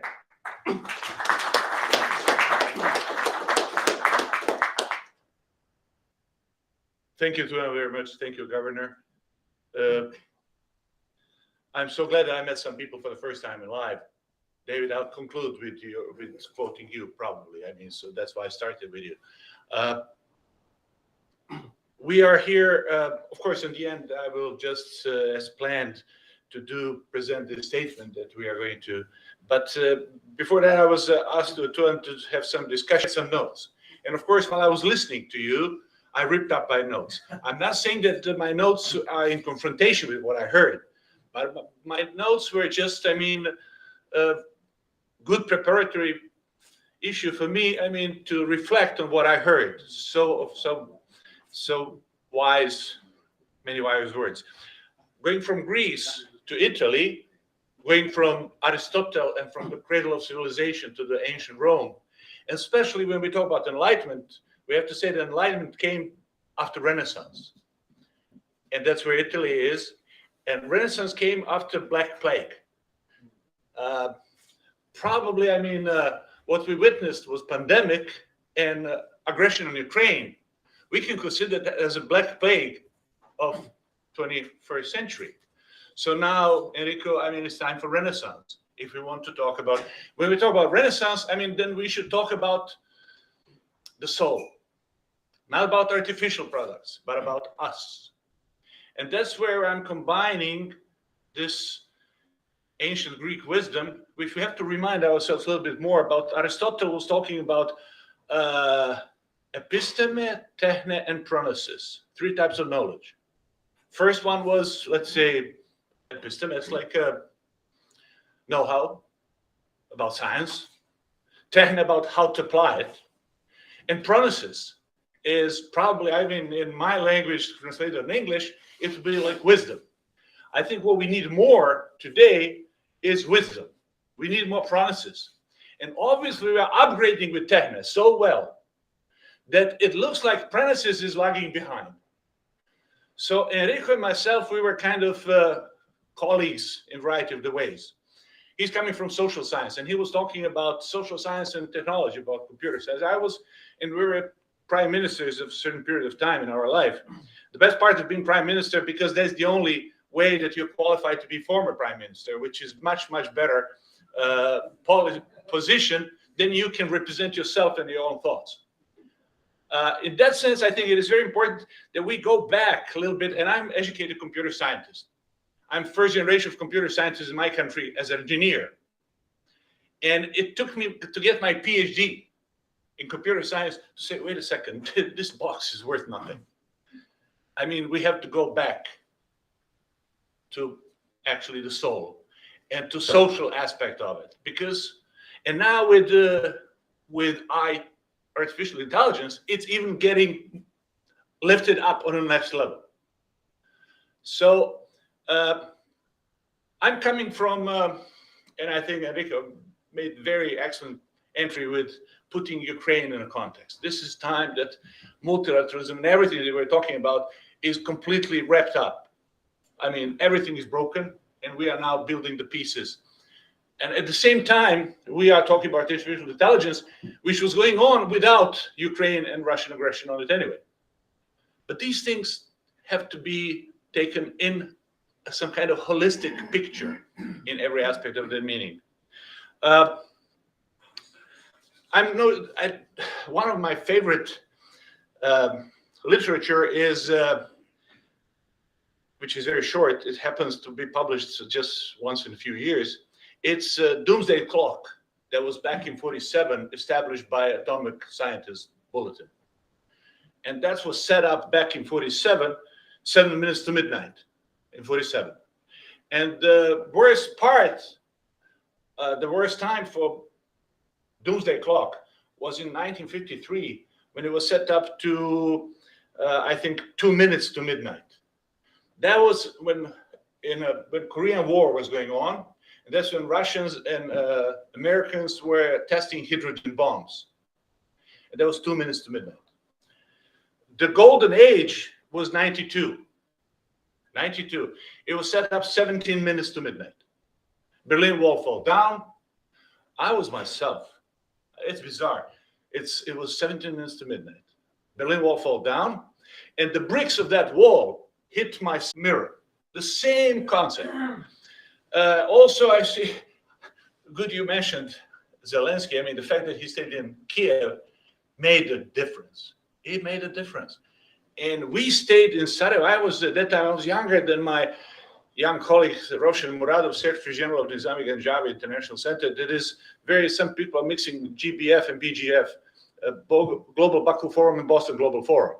I mean, as two events that are having similar letters in it. At that time, I was, as a young computer scientist, came back from my postdoctoral Fulbright in the United States. And I joined politics because I realized that social dynamics is actually making decisions, not machines. And today we're in a time where we are confronted with the dilemma, maybe machines are going to make decisions. So that's what I think we're supposed to be talking about, among other things, today. I was at that time, we stayed in Sarajevo, just like in Kiev, besieged by people who later on were in the International Hague Tribunal in Hague, were sentenced to war crimes, the latest war crimes in 20th century in Europe.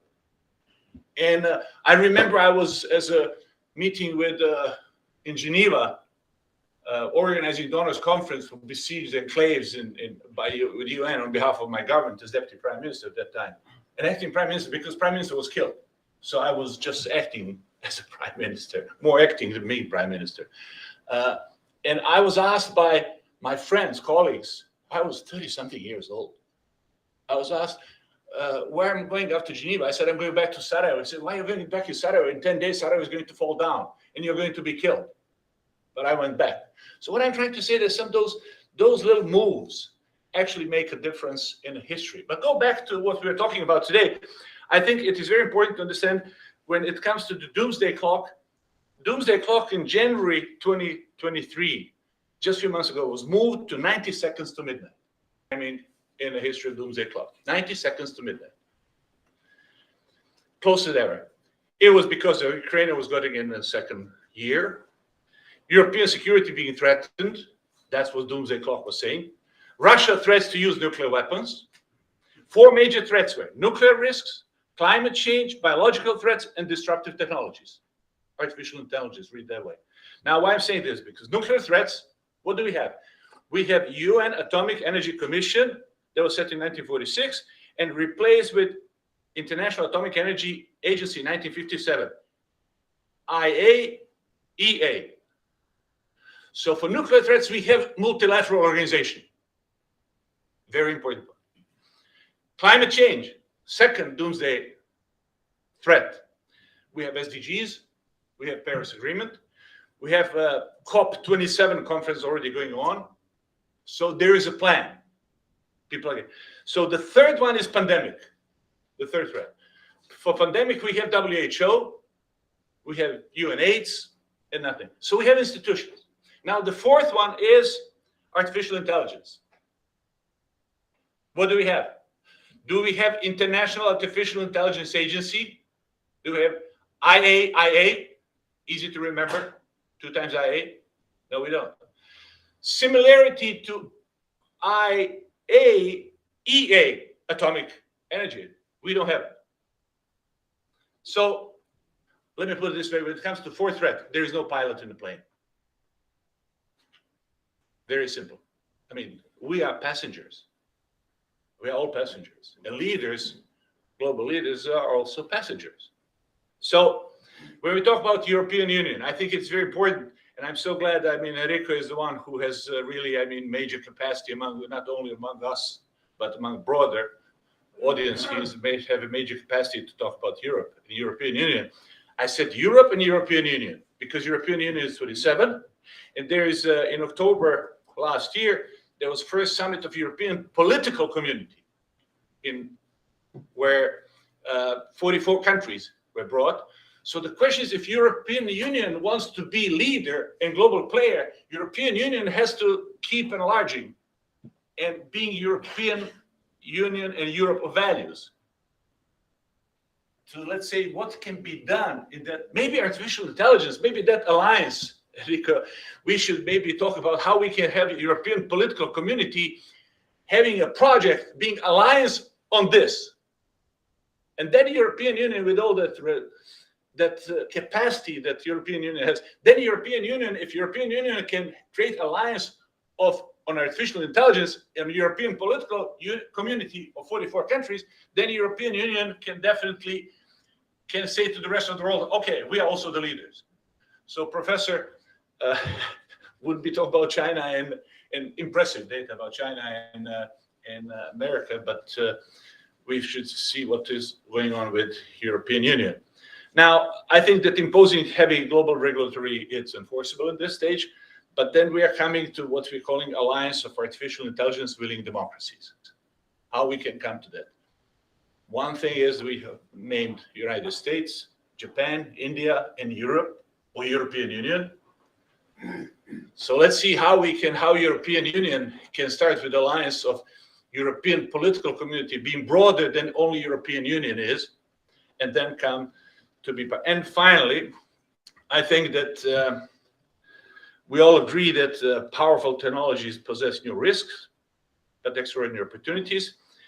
And at the same time, I think we have to go back a little bit more to the old wisdoms. I'm coming from Nizami Ganjab International Center. Freiberga was co-signature with the Governor Dukakis on social contract of artificial intelligence. And I think that go back to the Renaissance, go back to the Enlightenment time, go back to Greece, ancient Greece, go back to Nizami Ganjavi. In that part of the world was talking about dialogue, tolerance, learning, and understanding. Can you imagine? In 12th century, in some mountains of Ganja. And David, since I promised I'm going to finish with you, I think you moved me to think about talking under the title of Framework for Democratic Governance of AI and Assistance, including ChatGPT, which is the title of our discussion today, under the umbrella of global enlightenment community. It looks to me that it is time to place to paraphrase 160 years old Lincoln words, right? You asked for Lincoln and the Gettysburg Address that can define what is the right model for democratic governance of AI as democratic governance of AI and democratic governance of AI by the people, and ultimately democratic governance of AI for the people. Otherwise, don't play with AI. Thank you.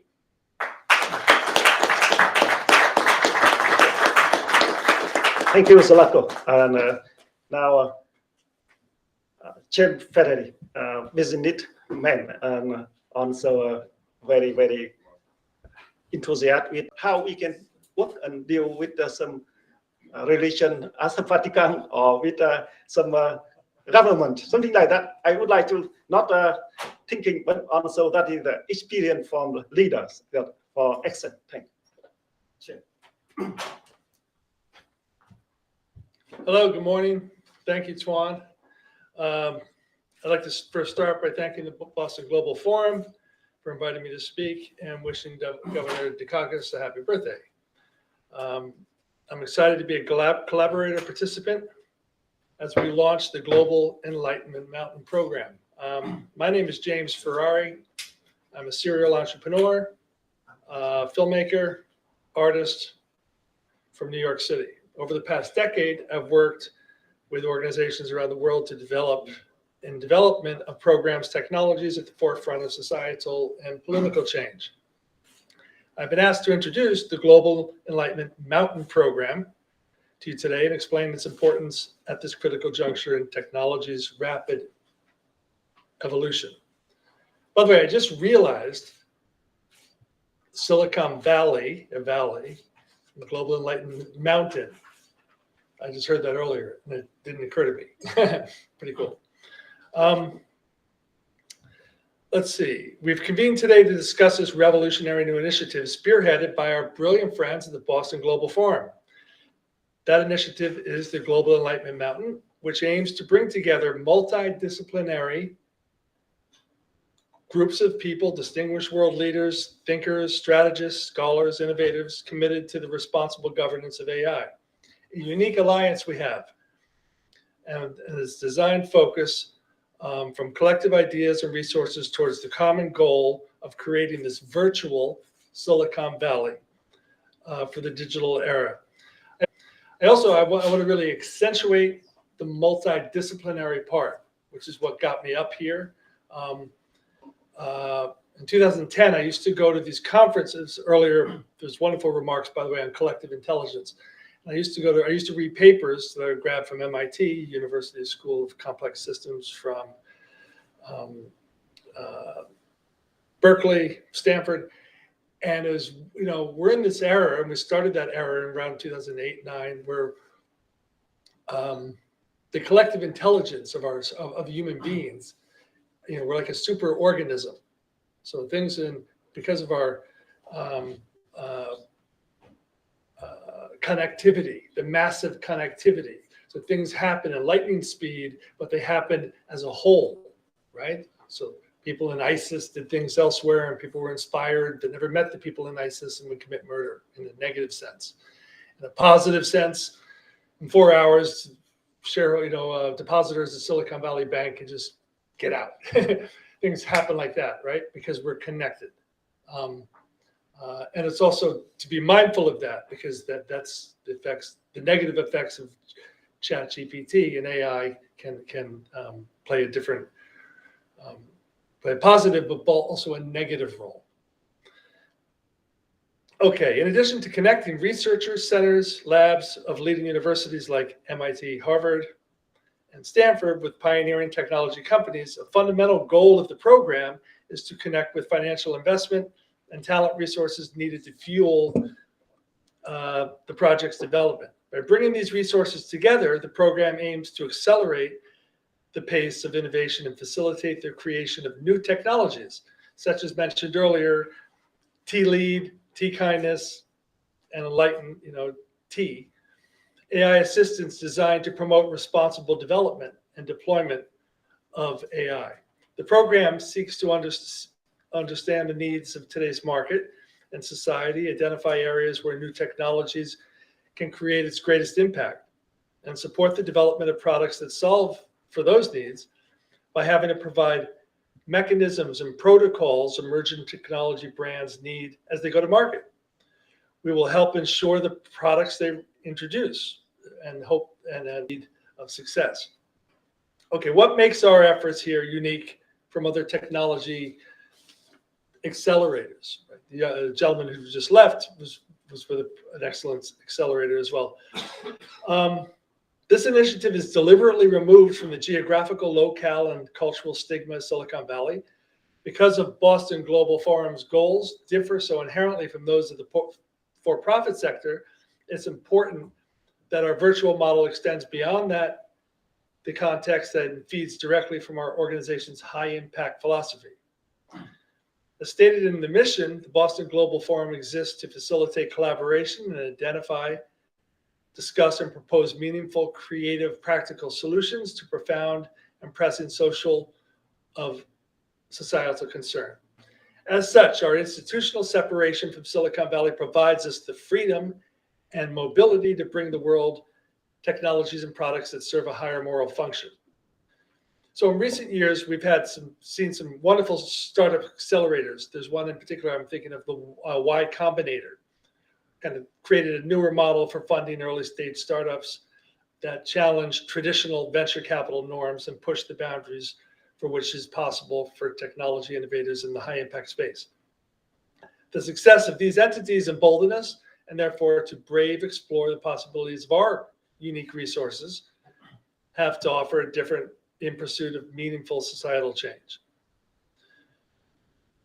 We have a special opportunity here to focus our energies towards technological change on an international scale, which our speakers today are from all over the world, right? Our aim is to establish a new Silicon Valley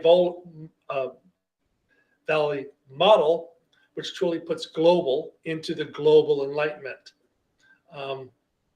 So we strive to pool our resources to transform the technological, societal, and economic contexts, informing the most important players on the world stage, including the United States, Europe, Japan, India, soon Africa. Because the Global Enlightenment Mountain Program represents such an original approach to fostering innovation and technology in the technology industry were well positioned via the development of this virtual model as a vehicle for change to help shape this future of the digital era. No one forum is capable of addressing all these issues, but the Global Enlightenment Program is a proactive and pointed initiative that I believe will bring into existence technologies that will impact both the discourse around AI and the digital landscape itself. So in closing remarks, I just want to thank you all for inviting me to speak and for being here today with you all. It's been very stimulating, and I look forward to the rest of our discussions this afternoon. Thank you.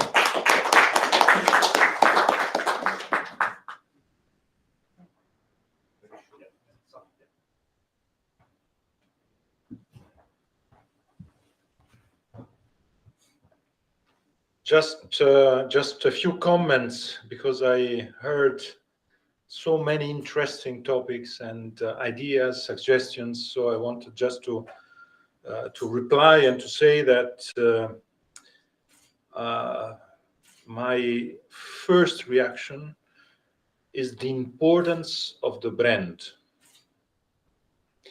and the fact that this kind of initiative as a brand like Boston, with all the consequences of that. Boston has the history of the US, a place like the one we are here now, a place where maybe some years ago you started thinking that the different fields, social sciences, hard sciences, need to be combined, because we are at the end of the period in which different fields, they are not able to communicate, and because the big challenges in the future, they need to have different point of views.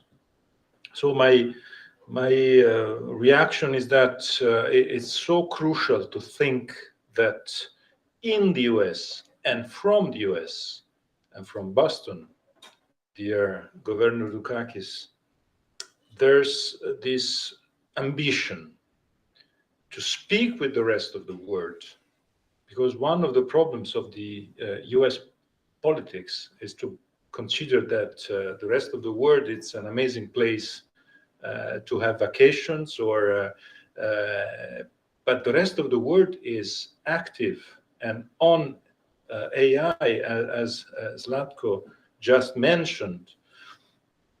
In Europe, for instance, there's this idea to have a double level of discussion.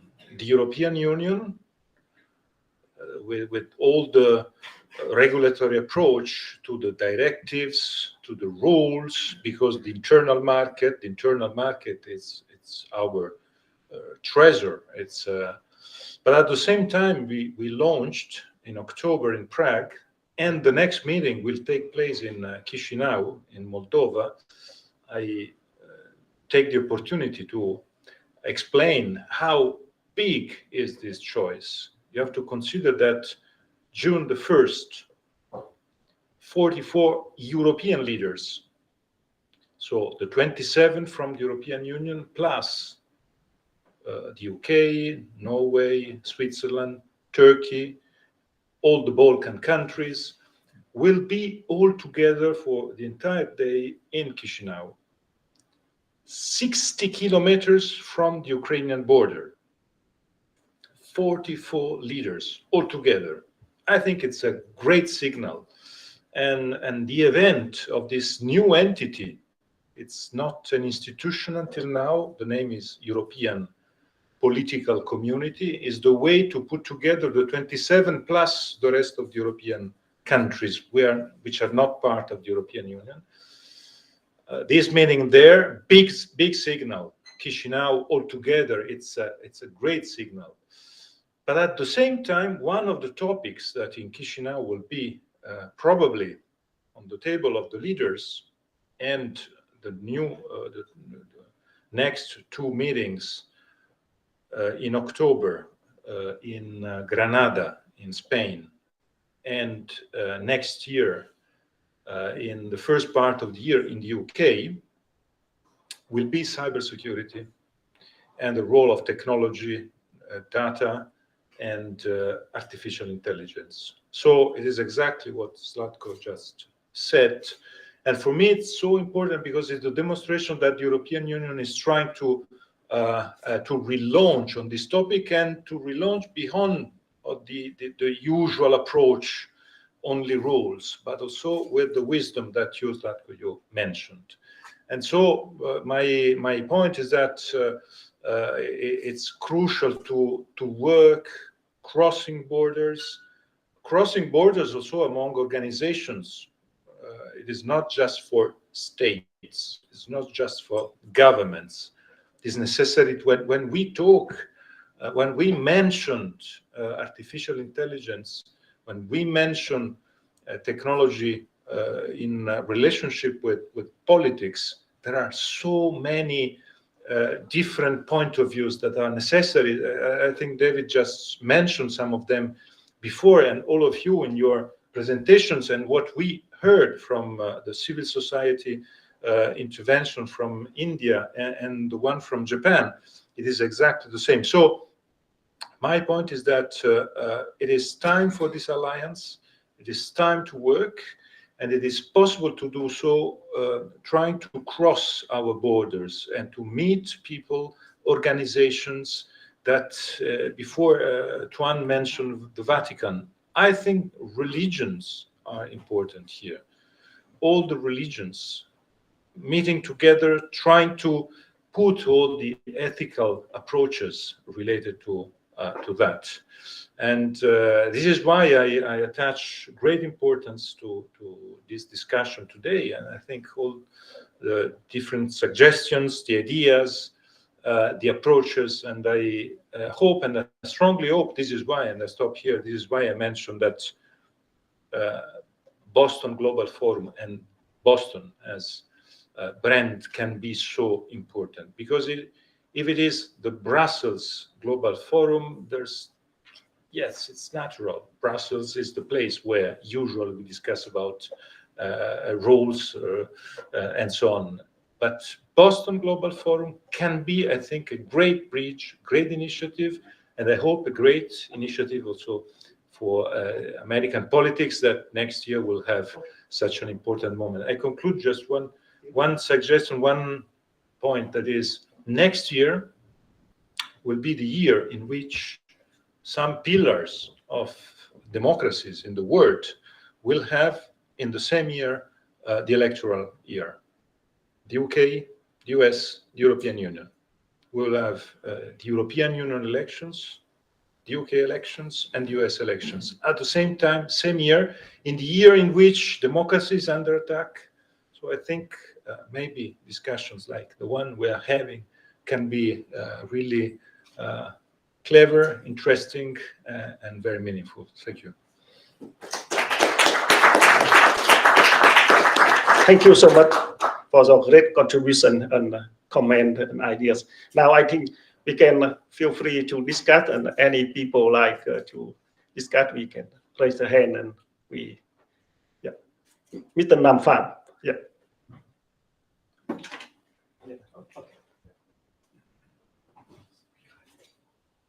Good morning, Governor. Good morning, Prime Ministers. I'd like to have three things to share with all of you. First, over our discussion here, sorry, the last few weeks, there are a lot of people and institutions talking about the need to have regulation for AI. And I would like to say that to state that Boston Global Forum has been the first one that talking about the need to have regulation on AI and all stuff. And 3-4 years ago, Boston Global Forum created the social contract for AI for society. So, Prime Minister, you mentioned about a brand.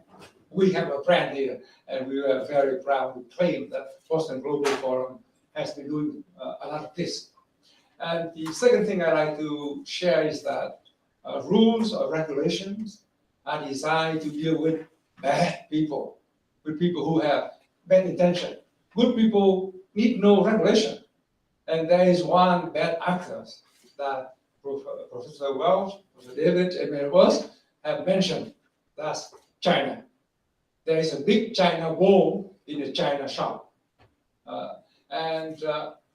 But we do not bash China. We bash the Chinese government and the Chinese Communist Party. I think there's a big distinction. The Chinese people, I'm part Chinese, and so we don't do that, Professor Welch. But we need to keep in mind that the CCP, the Chinese Communist Party, has been using a lot of advancement in AI with very, very bad intention. So I think whatever we come up with in the future, we should always keep in mind those bad actors, China, Russia, North Korea, and a few others. And the third thing I'd like to share is that today we gather here to celebrate the birth year of Governor Dukakis. He's 90 years old. And Prime Minister Latta mentioned that there was one man that can change the history of the world, President Zelensky, regarding the war. And I'd like to say that 10 years from now, I hope that we would gather here or some other place to celebrate Governor Dukakis' 100th birthday with him. And that celebration, we can all say that the people here in this room and in other place have changed the history of how AI has been used for betterment of human. Thank you so much.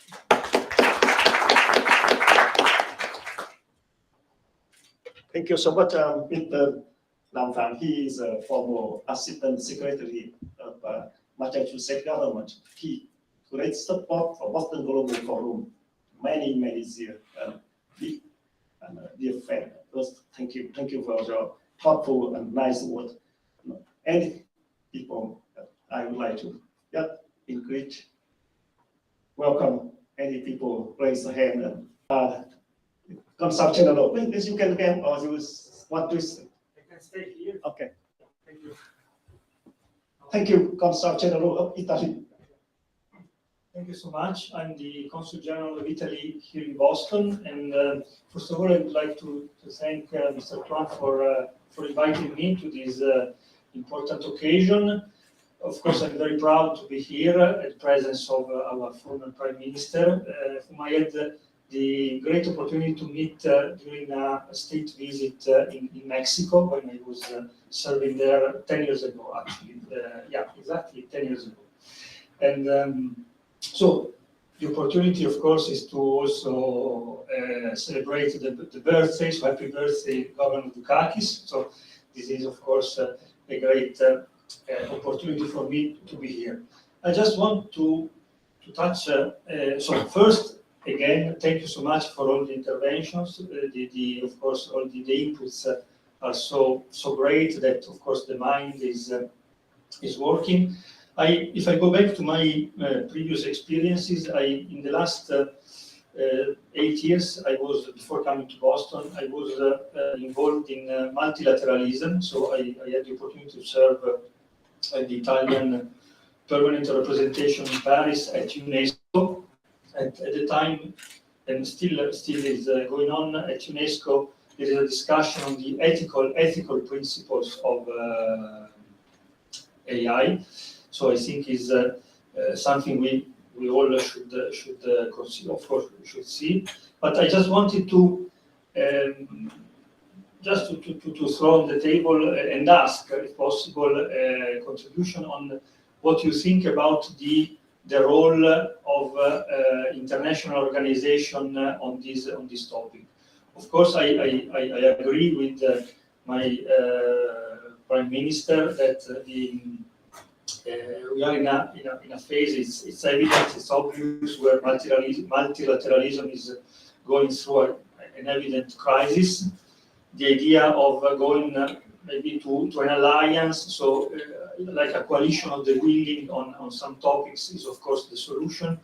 But I wanted just to ask your opinion regarding the value of resorting to United Nations, to multilateralism, to also approach this kind of topics.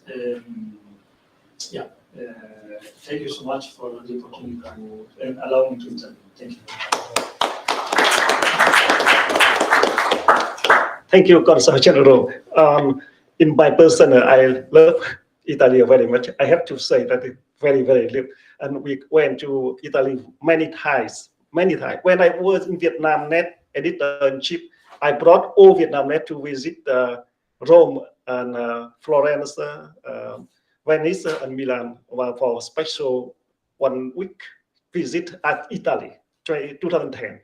Beautiful country. And I hope Consul General can continue contribute and work and support for Boston Global Forum, connect with Italy. Yeah, thank you so much. And any one, who else? Tom.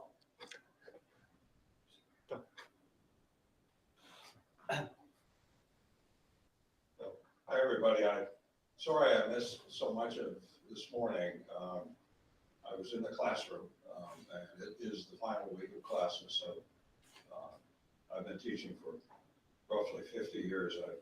I've missed one class in that entire period of time. It happened to be on a Monday morning, and over the weekend, we had to switch to daylight time, and I arrived 1 hour late for class. And you can't miss the last one of the semester. So I would love to have been part of the earlier conversation, and obviously I can't work off of all of the extraordinary ideas that I'm sure were expressed in this room. But what I would like to say is I agree entirely about the importance of brand,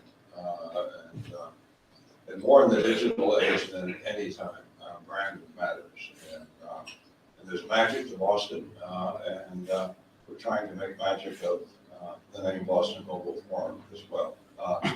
The point I want to make is that we founded this organization about a decade ago, and it's a lean organization. I like to think about it as kind of punching above its weight, which is a term that we use for an entity that has more influence than its resources would suggest. Our great resource, of course, is not very tangible, and that's the intellectual power of the people who we rely on. But I think to really move ahead for the Boston Global Forum in the years ahead, we're going to need more material resources as well. So if any of you have thoughts about how we can deeply fund the Boston Global Forum so that we can actually extend the impact, staff it up. There's a half-life to conferences. Great ideas get put on the table, but sometimes they don't last very long in terms of kind of moving the dial, right?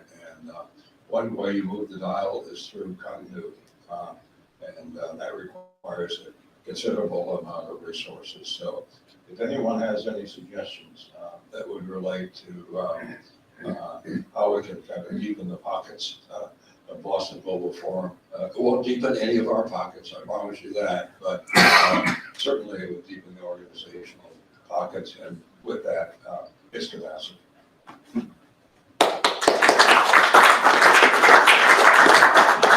Thank you so much, dear Tom.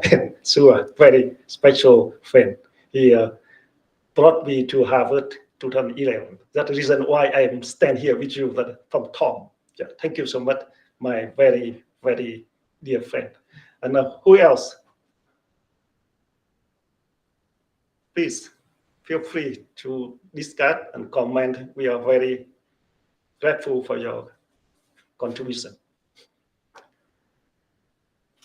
Online, any people I saw? John, you like, or any? If we don't have any people more, we will. I think John's John. John. Yes. Yeah, Well, please. thank Few you. minutes. I apologize for being late, and I had a similar conflict, so I can't comment on the many good ideas that I'm sure were this morning. Just to say that I agree with the general tenor of what I've been able to hear and the importance of establishing a brand and emphasizing the ethical aspects of what we're trying to do, particularly in AI. In my own background, I did my PhD work and started several companies in AI for quite some time, as Tom Keeler.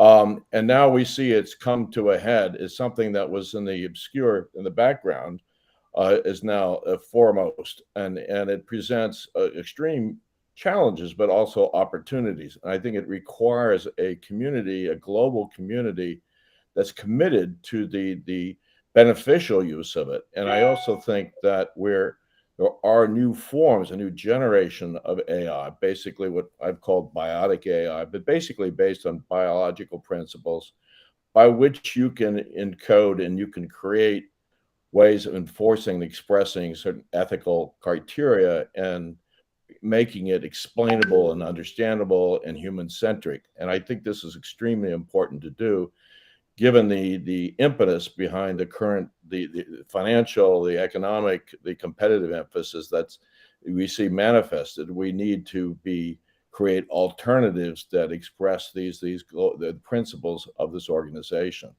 And I know in discussions with Tom, we've formed a sort of coalition of companies to explore and show how this can be done, and how a new variant of the technology in conjunction with new regulatory frameworks can actually create a beneficial use of it rather than repeat the experience that we've had with social media.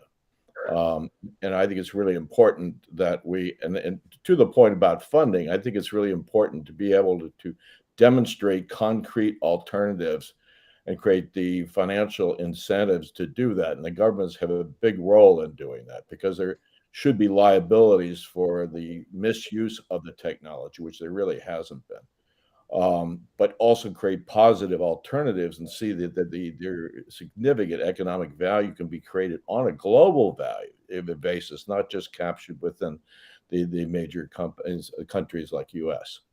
But I'll leave it there. But thank you for having me.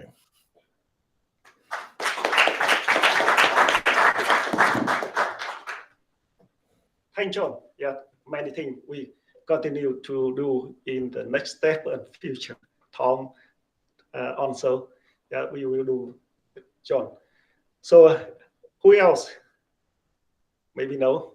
So I think we have a great speakers, great speech discussion already. Now we move to a special project book to celebrate 90th birthday of Governor Michael Dukakis. Tom, please to come and introduce about our special project book. Will publish in later October. Yeah.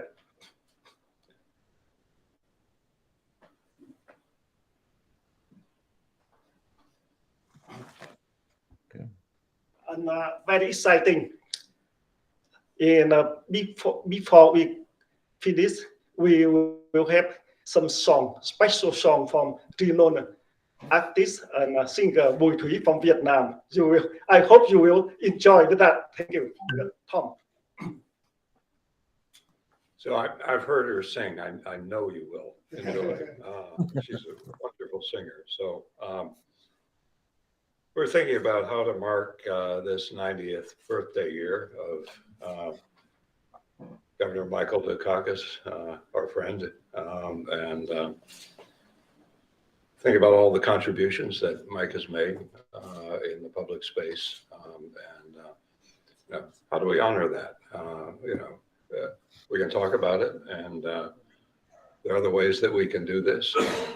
At some point, we ought to have a big birthday party and a big birthday cake, but we're going to mark it on behalf of the Boston Global Forum and the Michael Dukakis Institute with a book titled from the Massachusetts Miracle to the Age of Global Enlightenment. And those bookends, of course, the Age of Global Enlightenment is what we're working on at the moment. The Massachusetts Miracle was the term that was given to Michael's time as governor of Massachusetts when the economy in this Commonwealth literally exploded in the area of tech particularly, and marked Boston as one of those critical hubs for technological development. And of course, what Boston is now had its roots in the governorship of Mike. You know, now we're kind of the world's leading in terms of biotech, for example, and so much of that the seedbed for that was sown during Mike's governorship, and what he's meant to the Boston Global Forum. So I did bring Tuan to the U.S. in 2011 and got him out of Vietnam, out of the jailer. Tuan had started an online newspaper in Vietnam that had become the outlet that had the biggest following. And Tuan is Tuan, pushing the envelope for openness, transparency, more involvement of the public in Vietnam's government, relaxing of that top-down control that so dominated in that country. And if you push that envelope too many times, you get to be an enemy of the state in the wrong place, right?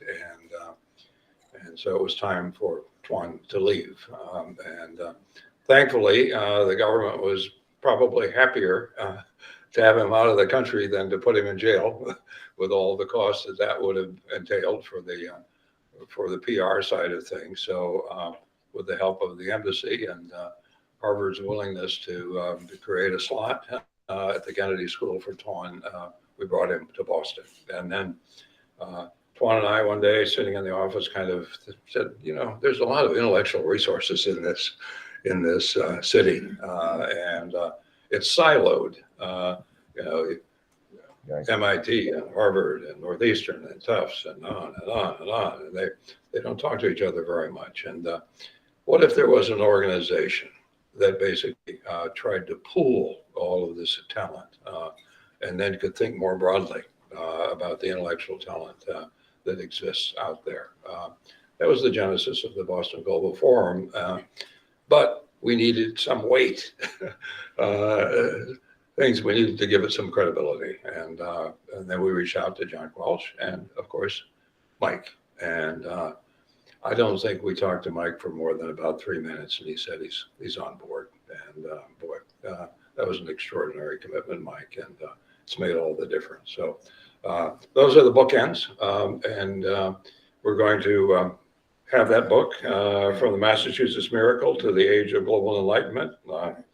It's in the Corum category, which means literally Book of Friends.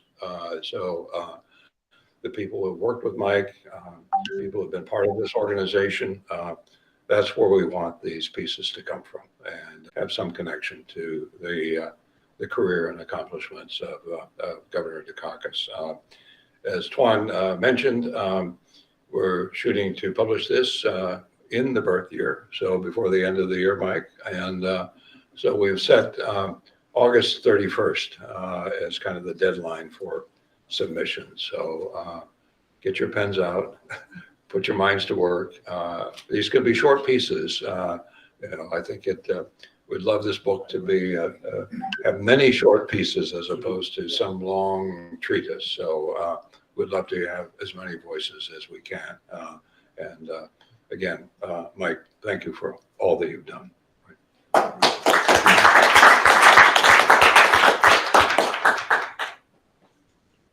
I'll be very brief. Thanks so much, Tom. Thanks so much to all of you. But we have a lot of work to do. I'm not happy with the state of the world these days. I hope you're not happy with it either. We're better than this. And it seems to me that the Boston Global Forum and all the work that reflected in the meeting today and others, tells us that there is much that we can do. And I think we've got to go to work. There's a better world out there than what we now experience. I hope all of you will want to be a part of that because it's so important. The notion that we're now flirting with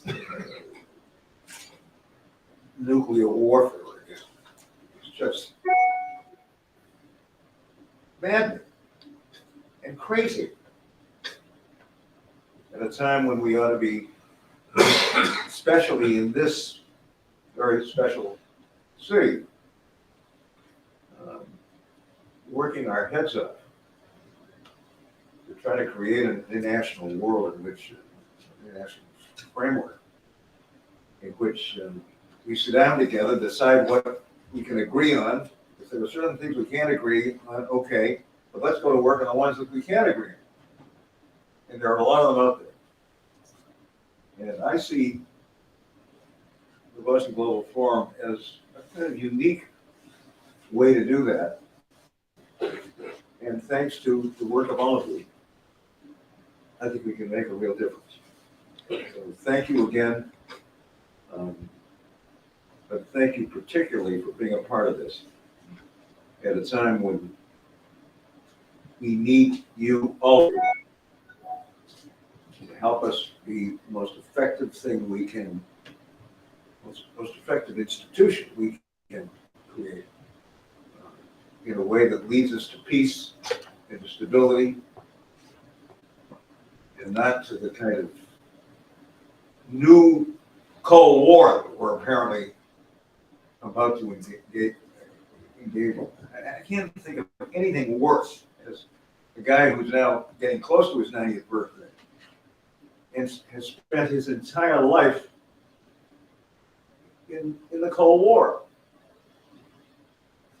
First in the 30s and then increasingly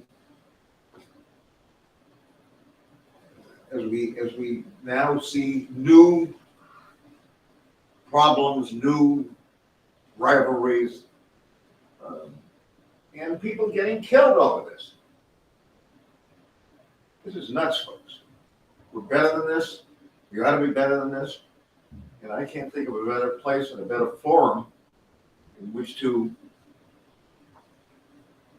create the momentum for something important and critical. So my thanks to all of you for being part of this. It's been a pleasure. I hope I'll continue to survive for at least a few years. If I get to 100, I'm not sure. My mother used to say, my mother was an amazing woman. She was a Greek kid, Greek immigrant girl, came over here when she was 9. So far as we can determine, it was the first Greek girl, if I can use the term, to go away to college unescorted. It was unheard of at the time. A Greek immigrant kid going to Biggs College on her own, graduating Phi Beta Kappa. But we have work to do, and there's enormous talent in this room, folks. I don't say that to make it feel good. It's true. And I think what's happened here is so important. And I hope we can continue to build it, expand it, and convince our fellow citizens that there's important work to be done. And that doesn't mean mines and bombs, all of this stuff. It means good citizens, good people working hard to make things happen in the right kind of way. I think we have the potential to do that, and I'm pleased to be a part of it, but all of you have to be a part of it to make it happen. And I like the idea.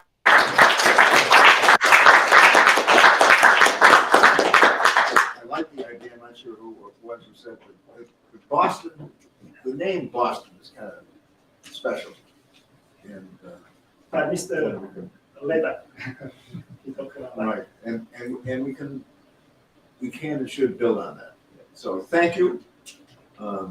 Thank you particularly for what collectively we can do to bring some sense into the international forum and end this nonsense that we're now going through.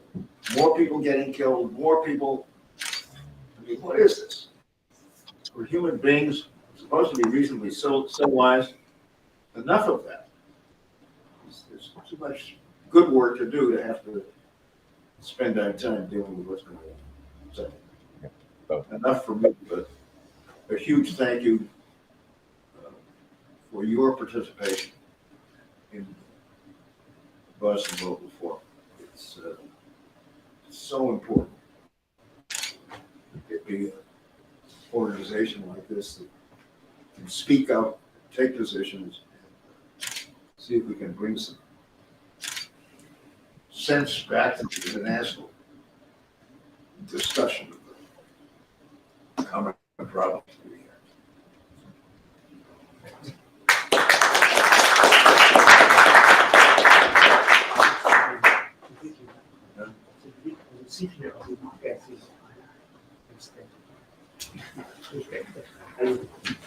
Twine says I've got to read this thing. Yes. But I can do. Thanks. Today is a very important. We are announced and celebrate about global enlightenment community. Governor Michael Dukakis, This will be very short, folks. We've had lots of talk today and good talk, but there it is. So on behalf of all of you, I'm excited to announce the founding of the Global Enlightenment Community, a collective of distinguished leaders, thinkers, innovators, artists, and business leaders, dedicated to building a future based on the principle of AIWS, the Age of Global Enlightenment. As we look to the future, it is clear that technology and innovation will play a crucial role in shaping the world we live in. However, it is equally clear that we must approach these developments with caution and care, lest we create a future that is unrecognizable and even dangerous. And I don't have to tell you, there's already evidence that that's happening in very, very unfortunate ways. That is why the global enlightenment community is so important. By bringing together some of the brightest minds in the world, we can work together to ensure that technology and innovation are harnessed for the greater good. Together, we can chart a course towards a future that is both prosperous and just. Prosperous and just. I like that. And that benefits all members of society. So I and all of us invite distinguished leaders, thinkers, innovators, artists, and business leaders who share our vision to join us in this important mission. Together, we can build a future that is worthy of our best aspirations and that reflects the values of global enlightenment. My thanks to all of you, and I look forward to working with you for significantly more years. Will I get to 100? I'm not sure, but I'll do everything I can. I'm still walking a mile a day. I want you to know. I'm not running marathons anymore. You all know the story about how I first met Kitty. She was a young freshman at Brookline High School. I was a senior.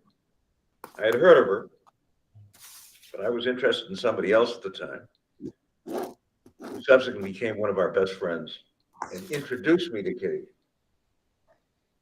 several years later. But We've had quite a ride.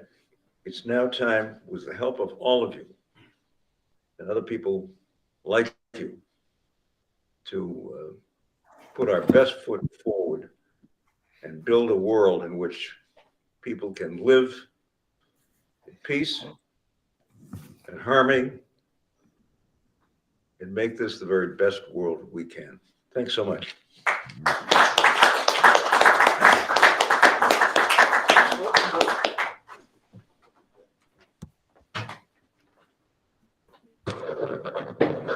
It is a historical moment when Governor Michael Dukakis officially to announce we are established global enlightenment community that is for action. Yeah, and we are more action, more practical in not only in Boston but global. And as Governor talked, all of us here is the leader, is member to do for this mission. And Ms. Nhâm Quỳnh, she will present a few minutes, introduce more about that. So then we will, Prime Minister Zlatko Lagumdziza will talk after Queen introduce.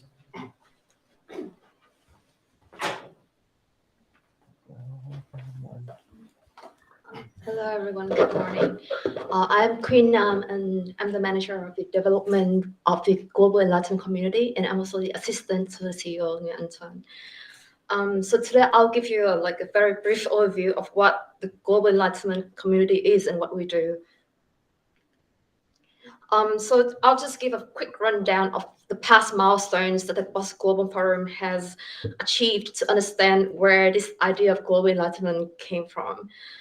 So in 2017, the Boston Global Forum established the AI World Society, which is it was as a means to counteracting harmful and unethical uses of AI and building the 7-layer model of the AI World Society, which was actually presented at the G7 Summit in 2018 and 2019.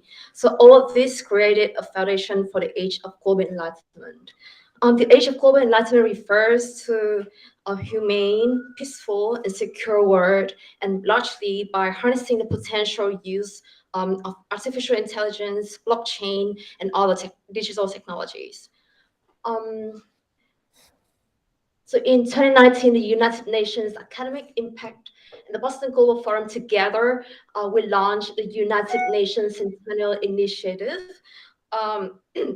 This was a way to commemorate the 100th anniversary of the United Nations in 2045. In the same year, the Boston Global Forum established an ecosystem for the AI World Society called the AIWS City. It's a virtual digital city to promote the values associated with the AIWS. So these are just the achievements that the Boston Global Forum has done so far to practice the core ideas of the global enlightenment age. So we had the social contract for the AI age, which was established in 2020 with the support of the World Leadership Alliance, the Club de Madrid. The Boston Global Forum and the Club de Madrid also founded the Global Alliance for Digital Governance and a framework for an AI international accord, which proposes an international accord that would bind nations with constructive uses of AI and prohibiting restrictive uses of AI. We also did AIWS History of AI, which is an initiative that focuses on the study and the promotion of history of AI, with a focus on its impact on society, culture, and the future. We also had an educational program that was organized to educate young global leaders who will shape the world in the age of AI. And this program focuses on AI technology, innovation, and leadership. Another milestone, which was today, that was the introduction of the Global Enlightenment Mountain that was introduced by Professor David Surberg-Way and Mr. Nguyen Anton earlier. And notably, the book Remaking the World Toward the Age of Global Enlightenment. This was co-authored by a lot of world leaders, The book outlines the ideas from world leaders, thinkers, scholars, innovators on responsible and extensive use of AI and digital technology in all aspects, including political, economic, and social life. The term global enlightenment actually came from this book as well. So all of these have created a foundation for the global enlightenment. So having done all of this, this is now time for us to create a community where like every leader, every thinker, scholar, innovator, artist, business leader recognizes and connects and collaborates with each other to foster thought, creativity, ethical behaviors across the world. So this is where, this is basically what the global enlightenment community is. So leading this community are the notable world leaders, including Governor Michael Dukakis. We also have President Ursula von der Leyen of the European Commission, President Not Foley, Minister of Finland, United Nations Secretary General's Envoy on Technology, Mentive Speaker Andreas Norlén of Sweden, Boston Global Forum CEO Nguyễn Anh Tuấn, and many other distinguished world leaders and scholars from MIT, Harvard University, and other leading institutions. Okay. So why the Boston Global Forum and the AIWC have been more focusing on connecting the political leaders, the technology leaders, thinkers, scholars, academic experts. The Global Enlightenment Club is a sub-community that connects like billionaires, millionaires, and distinguished business leaders who also share the common values of remaking the world toward the age of global enlightenment. I think this also goes back to what Prime Minister Letta also said about how we have to connect business leaders as well, the public and the private sector to actually make this global enlightenment age come true. So the goal is to create the enterprise level actions in the context of emerging artificial intelligence, blockchain, and digital technology. It's also created an environment where ideas can bloom, collaboration strengthens, and business opportunities multiply. So here are the notable participants of the Global Enlightenment Club, which is a business-focused community.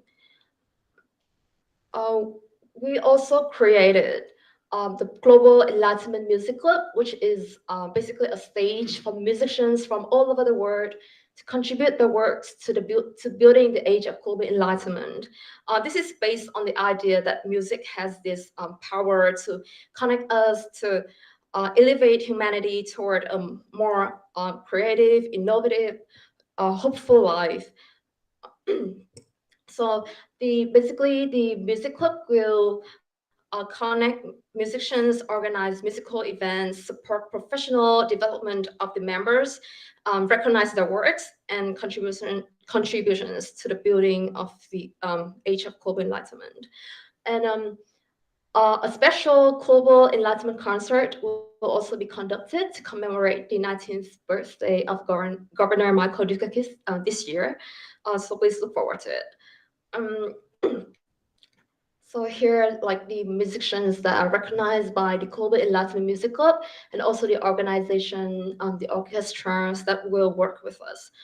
To sum up, the Global Enlightenment community is a community, it's a global network where every leader, a thinker, scholar, artist, business leader connects and collaborates with each other on the basis of creating an innovative and ethical world in the age of AI and digital technology. So the joint effort of the governments, institutions, organizations, or everyone, every person is required if the world is to be reshaped into a more human, peaceful, or like a just and prosperous place that Governor Michael Dukakis has mentioned. the sub-communities were to connect with people of similar interests so that they can easily relate to each other, and there'll be room for cooperation and collaboration. So in the future, there might be other sub-communities as well, depending on the true demands of the members of the global Enlightenment community. But for now, to strengthen our existing communities, we call for you to connect with us, to connect with our global network, to participate in our discussion and dialogues on issues that matter, to take action that builds the world toward the age of global enlightenment, and to accompany us on this honorable and meaningful journey. Thank you.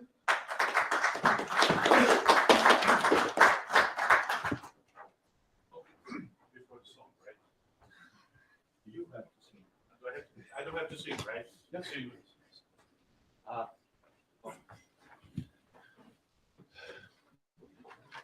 Well, thank you, Tuan. Thank you, Governor.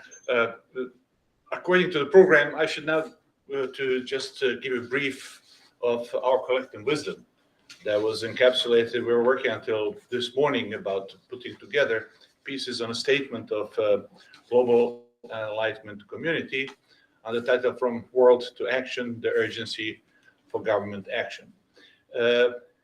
We started this process 2 months ago on the discussing, basically speaking, the ChatGPT.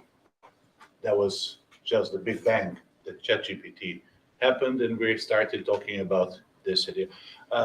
2 months later, we are coming here with the announcement of launching a global enlightenment community. Just a month ago, just a brief month ago, when GPT was exploding, I would just ask you to find a connection, to connect to their Smithsonian magazine, published a month ago, one article that was made by 2 Japanese scientists from Osaka University, that for me was actually bigger, almost bigger thing than ChatGPT. What they did is actually, David, I'm sure you are familiar with it, and by knowing you, I realized that is possible. But I didn't know you. I think Japanese made the fake news, as Smithsonian did. What they did is actually, they use artificial intelligence connected with the scanning of brain. And what they did is actually, they scanned the brain of the people, and they showed them photos, different photos, and asked them just to look at the photos. They scanned their brain, and thanks to artificial intelligence, they reproduced from the brains of the people what was the photo they saw. For me, that was something that goes beyond GPT. Can you imagine technology that is scanning actually from your brain what is in your brain? That opens another page. And that's the reason why today I think it is important that we put together ourselves after 2 months to come with this initiative. Governor, thank you for this. So I'll just go briefly through the statement that we all agreed on, that the global enlightenment community consists of distinguished leaders, thinkers, strategists, innovators, artists, and business leaders from across the world, have gathered at Boston Global Forum high-level conferences on AI Assistant Regulation Summit to discuss the urgent need for government, civic, corporation actions, and AI advancement. As we celebrate Governor Michael Dukakis' 90th birthday, it doesn't say in the statements, as introduction to 100. Our chairman of Boston Global Forum, we recognize the criteria role that he and other visionary leaders have played in promoting responsible AI development in governments. Over the past few months, we have engaged a series of high-level dialogues with distinguished leaders and thinkers from US, Japan, Europe, India, Enrico, this is overall Europe, right? Not only European Union. and other regions, as well as with innovators from Harvard University, MIT, Stanford, Silicon Valley, and policymakers from Boston, Tokyo, Rome, and other cities to develop regulatory framework for an AI assistance in ChatGPT. We have called for research centers and laboratories to collaborate to create new values, optimize technological power, and realize the full potential of beneficial AI and encourage diverse and robust global market and opportunities. In addition to calling all national governments, civil societies, corporates to take action in regulating AI, the global Enlightenment community recognized the importance of engaging with other key stakeholders, including leaders of the United Nations, Japan, US, Europe, and India, as well as the leaders of different regions to promote responsible and ethical regulated artificial intelligence development and governance. Therefore, we propose organizing high-level delegations from Global Enlightenment to community to meet and dialogue with these leaders in 2023. These delegations will comprise distinguished leaders, thinkers, and business leaders who will advocate for the development of a global regulatory framework and accord for AI and the need to ensure an AI serves the best interests of humanity. Through these dialogues, we aim to promote greater international cooperation and collaboration in the field of AI and to advance the goals of the Global Enlightenment Mountain and Global Alliance for Digital Governance. We believe that concerted global efforts are necessary to address the urgent need to responsible AI development and governance and to ensure that AI benefits all humanity. Therefore, we call upon the national governments to take action to support development of healthy AI that serves the best interests of the people. This includes creating global, I underline global, governance frameworks that ensure ethical and responsible AI development and governance based on international regulations and accords. We recognize development of such a framework is a complex task that requires the participation and cooperation of all stakeholders, including governments, multilateral organizations, industry, academia, and civil society. In this regard, Boston Global Forum is proud to announce the Global Alliance for Digital Governance, which will coordinate the enforcement of oversight in the field of AI. This is a crucial step toward achieving the goals of the Global Enlightenment Mountain in Frontier Initiative designed to create a virtual Silicon Valley model for the AI and digital era. Global Enlightenment Mountain aims to connect research centers, labs, and leading universities and pioneering technology innovators, companies from various countries, including US, Japan, India, Europe, Canada, Australia, South Korea, Israel, and then 3 dots. These 3 dots I added in here right now. We urge all governments, civil societies, and corporations to participate in setting the problems to be solved for GEM and to cooperate to create an overarching framework for viable and ethical regulated AI development with robust governance. We must act now to ensure that AI is used to serve at the best interests of humanity. If we don't act now, then there will be no future now. Thank you.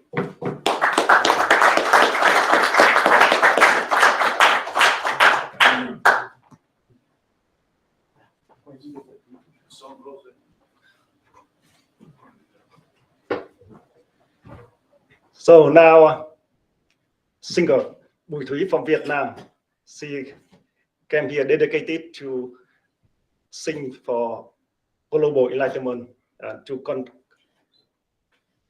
congratulation for and welcome and support for global enlightenment community. Singer Bùi Thúy, she will sing and her word, her say remarks we have put in table already. Please see in the table. You can see that English word for her remarks. She says a few words, then she sing. Yeah. Please.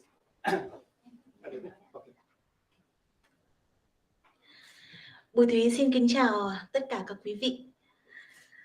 Hôm nay Bùi Thúy rất vinh hạnh và xúc động khi được tham gia hội nghị diễn đàn toàn cầu Boston tổ chức tại Harvard University Faculty Club để đem tiếng hát của mình đồng hành xây dựng kỷ nguyên khai sáng toàn cầu và chúc mừng sinh nhật lần thứ 90 của Thống đốc Michael Dukakis. Bùi Thúy nguyện dành tâm huyết của mình tham gia xây dựng cộng đồng khai sáng toàn cầu. Bùi Thúy đến từ Việt Nam. Việt Nam là một đất nước, một quốc gia với hơn 3.000 km bờ biển đẹp tuyệt vời chạy dọc theo chiều dài đất nước cùng với những quần đảo thơ mộng và hùng vĩ. Con người Việt Nam giàu tình cảm, giàu lòng nhân ái, bao dung. Điều này thể hiện trong bài hát Xa Khơi mà Bùi Thúy sẽ hát tặng quý vị ngay sau đây. Những ánh nắng tỏa sáng, những tình cảm dạt dào yêu biển, yêu thương con người sẽ cổ vũ cho công cuộc xây dựng ngọn núi khai sáng toàn cầu cho con người trong một thời đại phát triển rực rỡ về kinh tế, công nghệ. Trong xã hội trí tuệ nhân tạo thì tình cảm con người, lòng nhân ái càng trở nên cần thiết. Chúng ta cùng nhau xây dựng một thế giới ngập tràn tình yêu thương giữa các dân tộc, giữa các quốc gia để biển cả đại dương hòa bình, là nhân ái, là phồn vinh và hạnh phúc.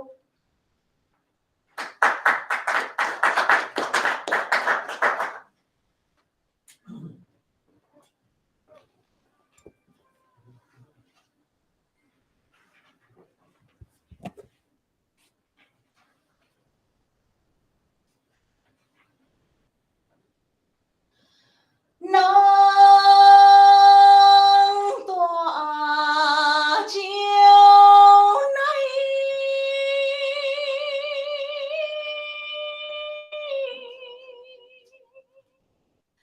chiều tỏa nắng đôi bờ anh ơi, gió lộng buông mây chân trời, biển lặng sóng thuyền em sông khơi, khoan giọng hò thương anh cánh vơi.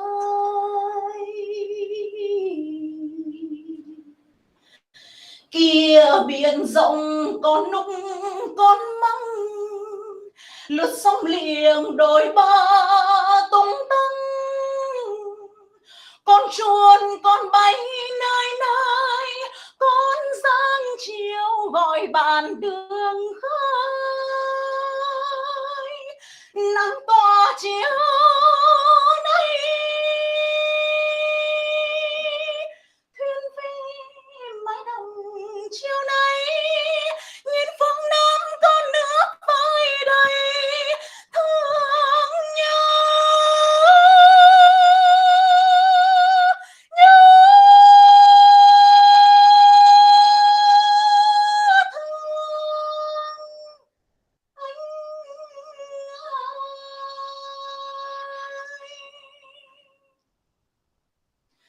Ơi mênh mông sóng xô thuyền ta xa bờ, âm vang tiếng hò nhịp treo ta mong chờ, thuyền ra xa khơi đưa nhịp treo nối liền, đường đi muôn khơi mái treo trong đói miền. Ôi anh ơi lời ca câu hò thương nhớ.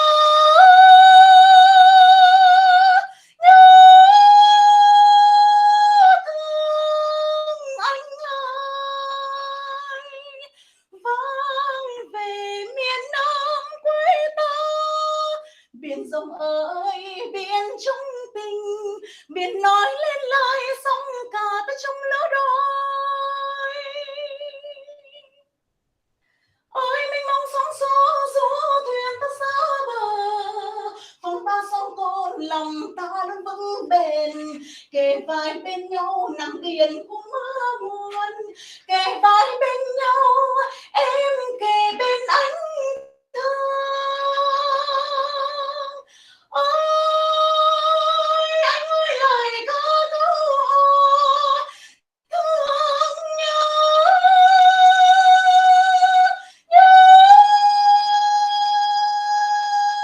Thương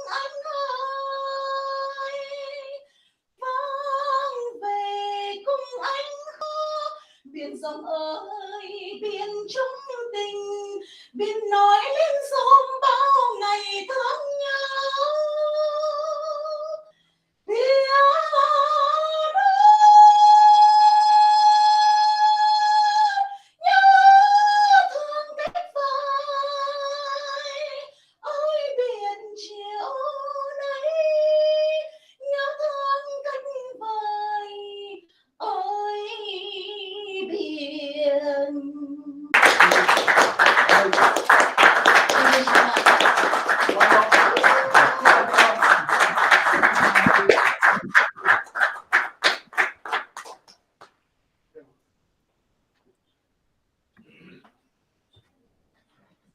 Thank you, Bùi Thủy, with a special song to celebrate and welcome to support global enlightenment community. And I would like to say one information more about her. 6 million viewers and very famous in Vietnam. And she, thank you for your contribution, dedication to Age of Global Enlightenment and Global Enlightenment Community, Bùi Thủy. Thank you so much.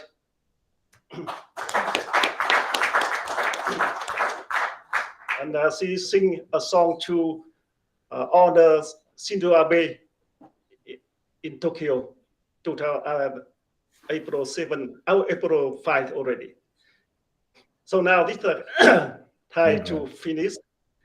We talk and we have amazing discussion and contribution for very special event. Celebrate Governor Michael Dukakis for his 90th birthday and for our Global Enlightenment Mountain, Global Enlightenment Community.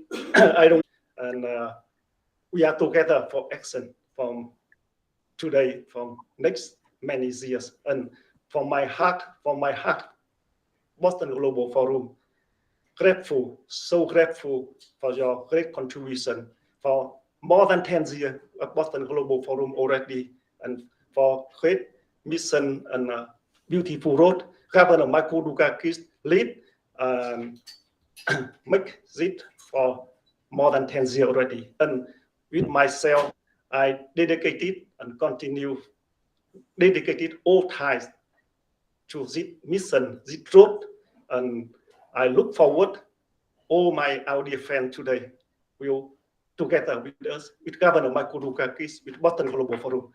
Thank you so much. We see you in every moment in next steps. Thank you so much. And we would like to invite all of you stand here to take picture to celebrate Governor Michael Dukakis' 90th birthday for special moment. Thank you. Yes. Did you want to interview the singer? Yes. Some minute. A minute? Yes. Okay, I'll wait.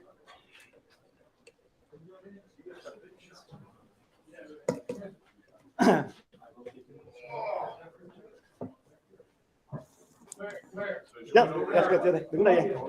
Yes, see thế này, this way better. This way better.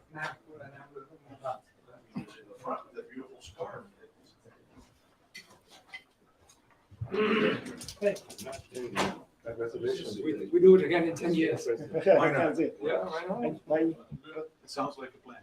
Yeah, it's a good plan. David, 10 more years. 10 more 10 years. more years. 20. 10 more years. More ambitious. Please, like I said, no. Yeah. For sure. So how many days did you eat? I'm going to New York. I had to get in New York. Okay, You gotta be fine. Classic.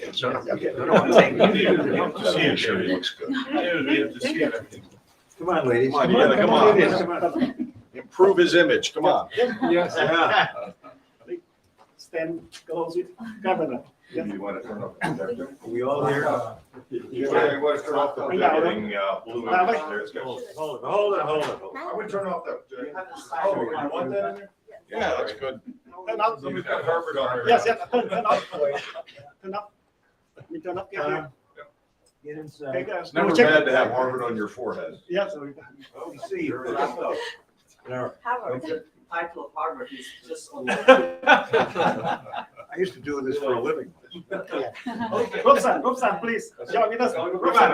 Robson, Our job is Roshan, come with Robson, us. come with us. With title of Harvard. Yes. There's somebody put rabbit ears on. Jeff, please, Jeff, join with us. Please. Hold on. Haven't you guys ever done this before? Yeah. Consider yours in there. Yes. You're in close. You're in close, okay? Yeah. Okay. You're right You there. know. Okay. How do we look? Okay? Yeah, 1, 2, 3, go ahead. One, wait, two. One more.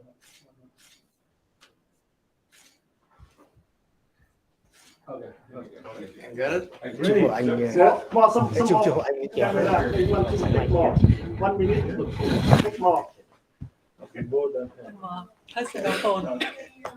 Big question. Turn inside. Come close. You more a pager or a musker? Yeah, which button nào? Did you know what I mean? Projector tắt ở chỗ nào nhỉ?